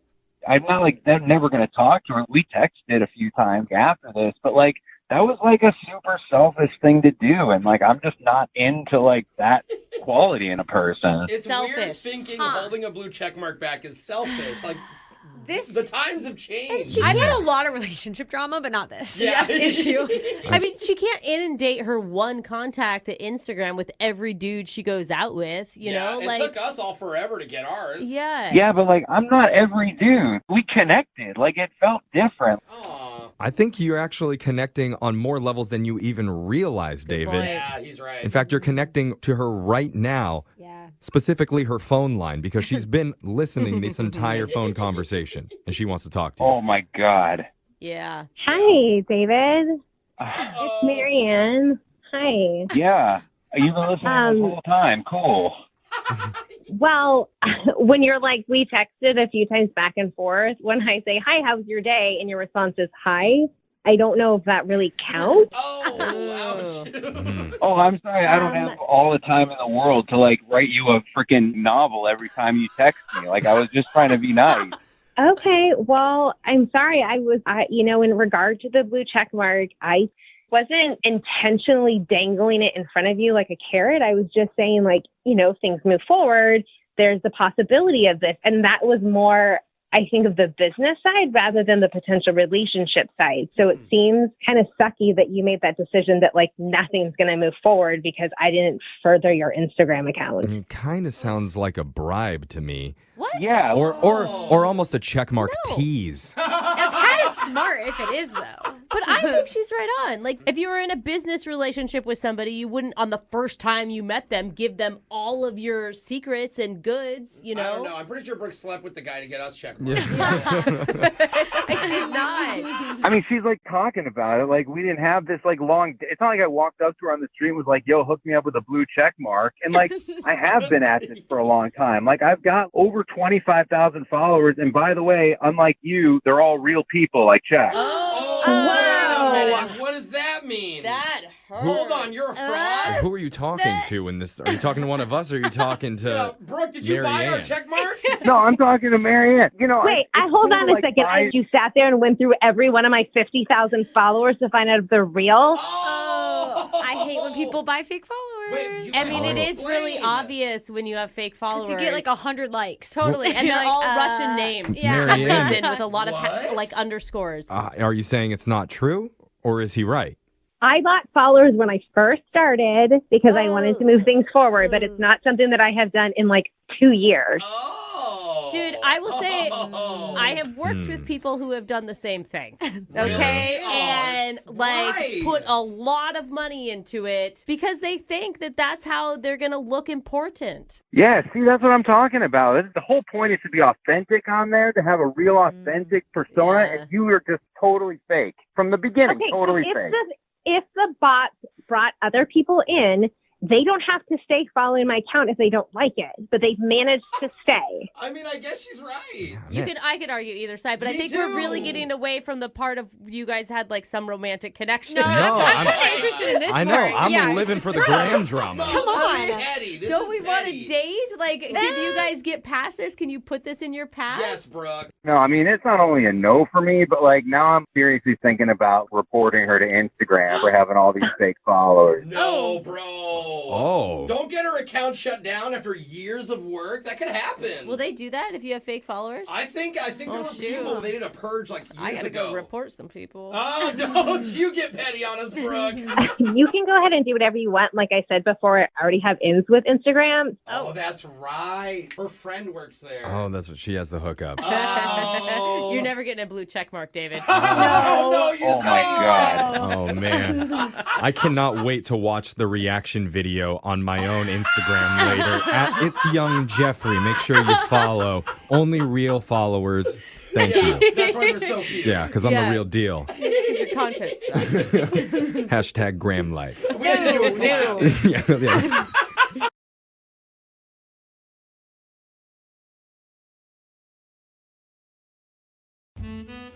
I feel like even if you have a great date for 99.9% of the night, if you end it on an awkward note, that can be the kiss of death for the relationship. Oh, I say for Totally. sure. You got to end on a high note. Also, a death kiss, not a good way Okay. to end a date. Valid point. And one of our listeners, Marielle, emailed us saying she felt like the majority of her evening went really well, but the ending was a little bit weird. She's hoping that it didn't ruin it, but let's find out what happened. Hey, Marielle, how you doing? I'm good. How are you? Doing good. Yeah, I'm interested to hear what happened at the end of your date, but I think we have to go through a couple things before we get there. Yeah, I think we should probably start at the beginning. Who is this guy? His name is Pete. Okay. And how do you know him? Well, I met Pete through a mutual friend. We were set up. Oh, okay. Were you excited about that? I was actually, because my friend told me he was a little bit more of like an easygoing, laid back kind of guy. And it was really refreshing to hear because my last relationship was a little bit more straight edged. So it was nice to meet someone who was a little bit more free. I feel like they always do that. Whenever you get out of a relationship, they're always like, oh, don't worry. He's not anything like the horrible person that you dated last time. He's the opposite. Yeah, and he was pretty cute too. I saw some of his pictures online, so Okay. I was really excited. Okay. So Unlike your ex-boyfriend who's a total uggo. Amen. Exes are always uggos. That's right. I mean, they're hot when you're dating them, but What'd you guys end up doing for your date together? So we just met up for drinks, and I was actually coming off work, so thought I would just go straight from work, and we could see what happens after that. And so this was a blind date. You guys hadn't ever seen each other or met prior to this. No, just like I looked at his pictures online. I don't know if he saw pictures of me, but Oh, I'm sure he did. Probably. yeah, I just saw pictures. So what was it like when you met him? So I, like I said, I just went straight from work. So I was still in like my work clothes. I didn't get to change or anything like that. When I approached him, I thought he was really cute, but he said something weird to me. He said that I looked like Kris Jenner. Oh my God. The Kardashian mom Of all of She's them? a hottie. She's older. Yeah, but there's like 4 other ones you can And pick you from. don't sound old. No. But maybe he meant you're well-dressed. Well, he actually said, yeah, the middle one. And in my head, I'm thinking like, no, he's just throwing out a Kardashian name. I don't know. As long as he doesn't compare you to Rob, then you're good.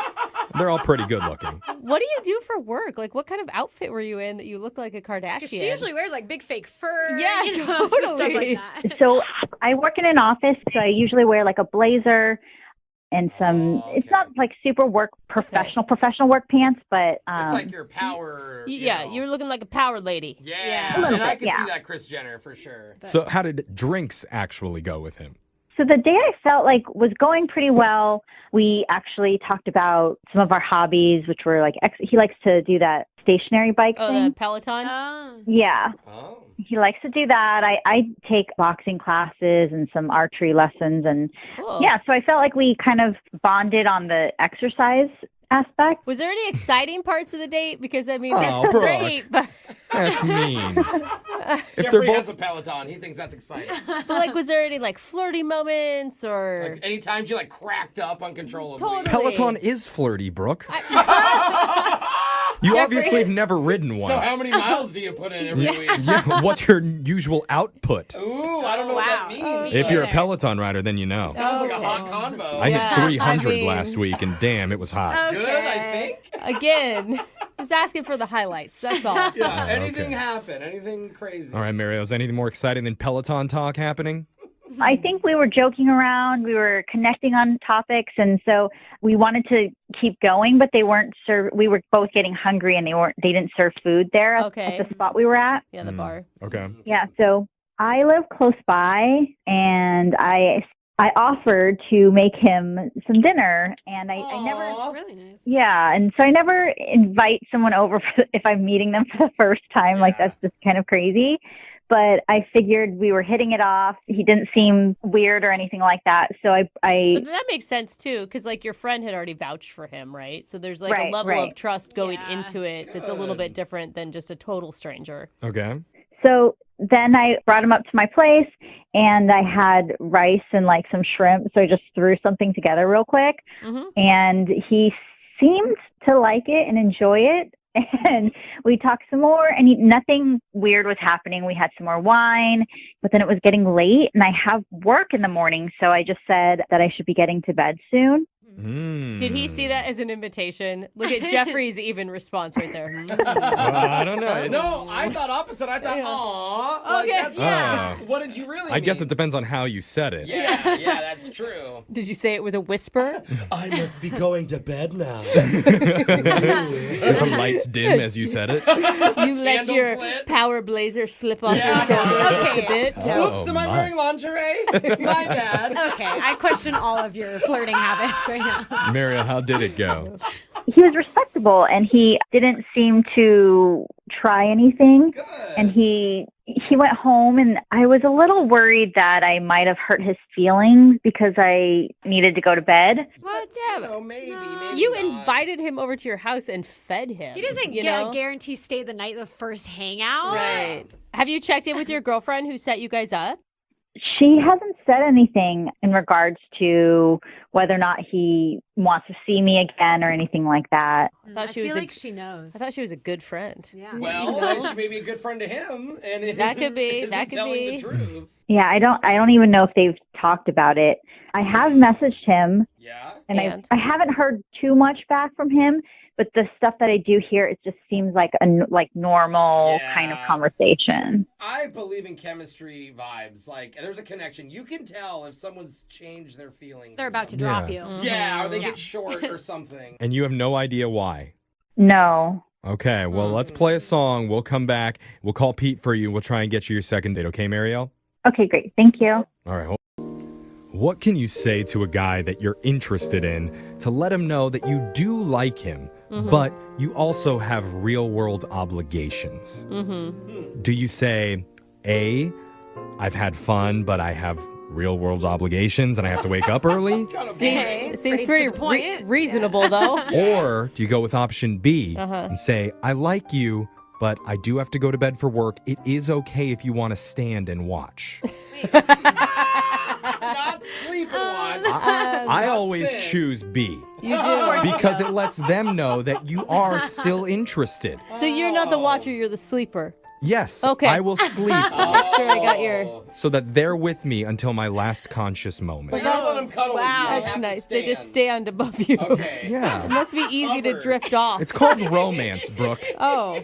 But our listener, Marielle, chose option A. Uh-huh. And look what happened. Yeah, Not see? getting a call back. The old Brooke style. Yeah. Marielle, are you regretting that now that you know that there's another option?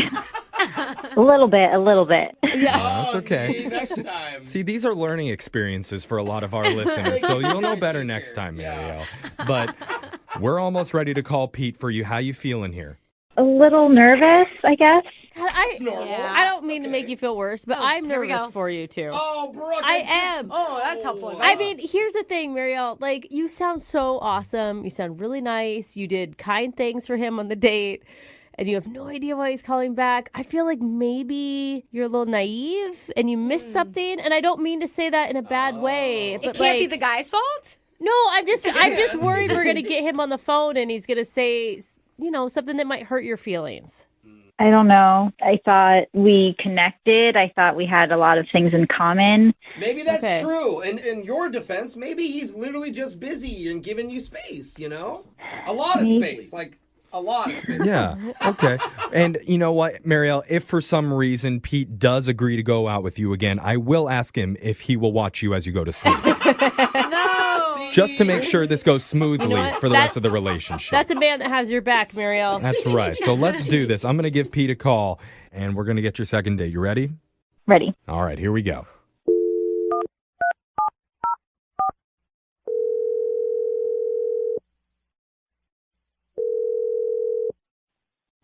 Hello? Hey, is this Pete? This is Pete. Who's this? Hey, Pete, my name's Jeff from the radio show Brooke and Jeffrey in the Morning. How you doing, man? I'm okay. How'd you get this number? Well, we got your number from one of our listeners who's been trying to get a hold of you. Okay. It's part of a segment that we do on our show called a second date. That's where if you go out with someone and afterwards, if that person isn't calling you back, you can email us and we'll reach out to them for you to help you figure out the reason why. And so the woman that reached out to us, her name's Marielle. Oh, Marielle. Okay. Was that a good? Oh, Marielle. Like that? I didn't get that vibe. Yeah, I didn't get a good vibe out of that one. Yeah. Maybe not the best vibe. Not the Okay. best vibe. Okay. Well, Marielle told us a little bit about your date, and she felt like there was a good vibe. So obviously there's been a Okay. disconnect there, and she's been having trouble reaching you, and she doesn't really understand why you're not responding. Well, I mean, listen, Marielle's really nice. She seemed super sweet, and I think I even put my foot in my mouth calling her a Kardashian. Hopefully it was the right one, but No, I don't think it was. She told us about that. You went with the matriarch of no. the family, Kris Jenner. It could still be the right well, one. see, that's how dated I have no idea.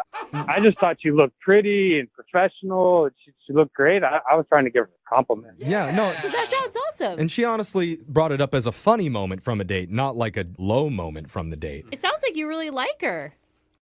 Well, so, yeah, I mean, she seems like a really nice person. You went but to a new octave on that one. Yeah, that's always a... What? I mean, let's get to the reason why you're not calling her back, because that's what she's confused about. Well, I mean, I'm not going to lie. Like, she has, like, a paper calendar up on her wall. I mean, like, my mother has one of those on her refrigerator at home. Wait, what are you talking about? My mom has one too. Hold on. Yeah, slow down. Yeah, you're saying when you went over to her house? Yeah, well, so she invited me over, and we had dinner, but as I'm looking around, it's like she's got antique cat collection up on the wall.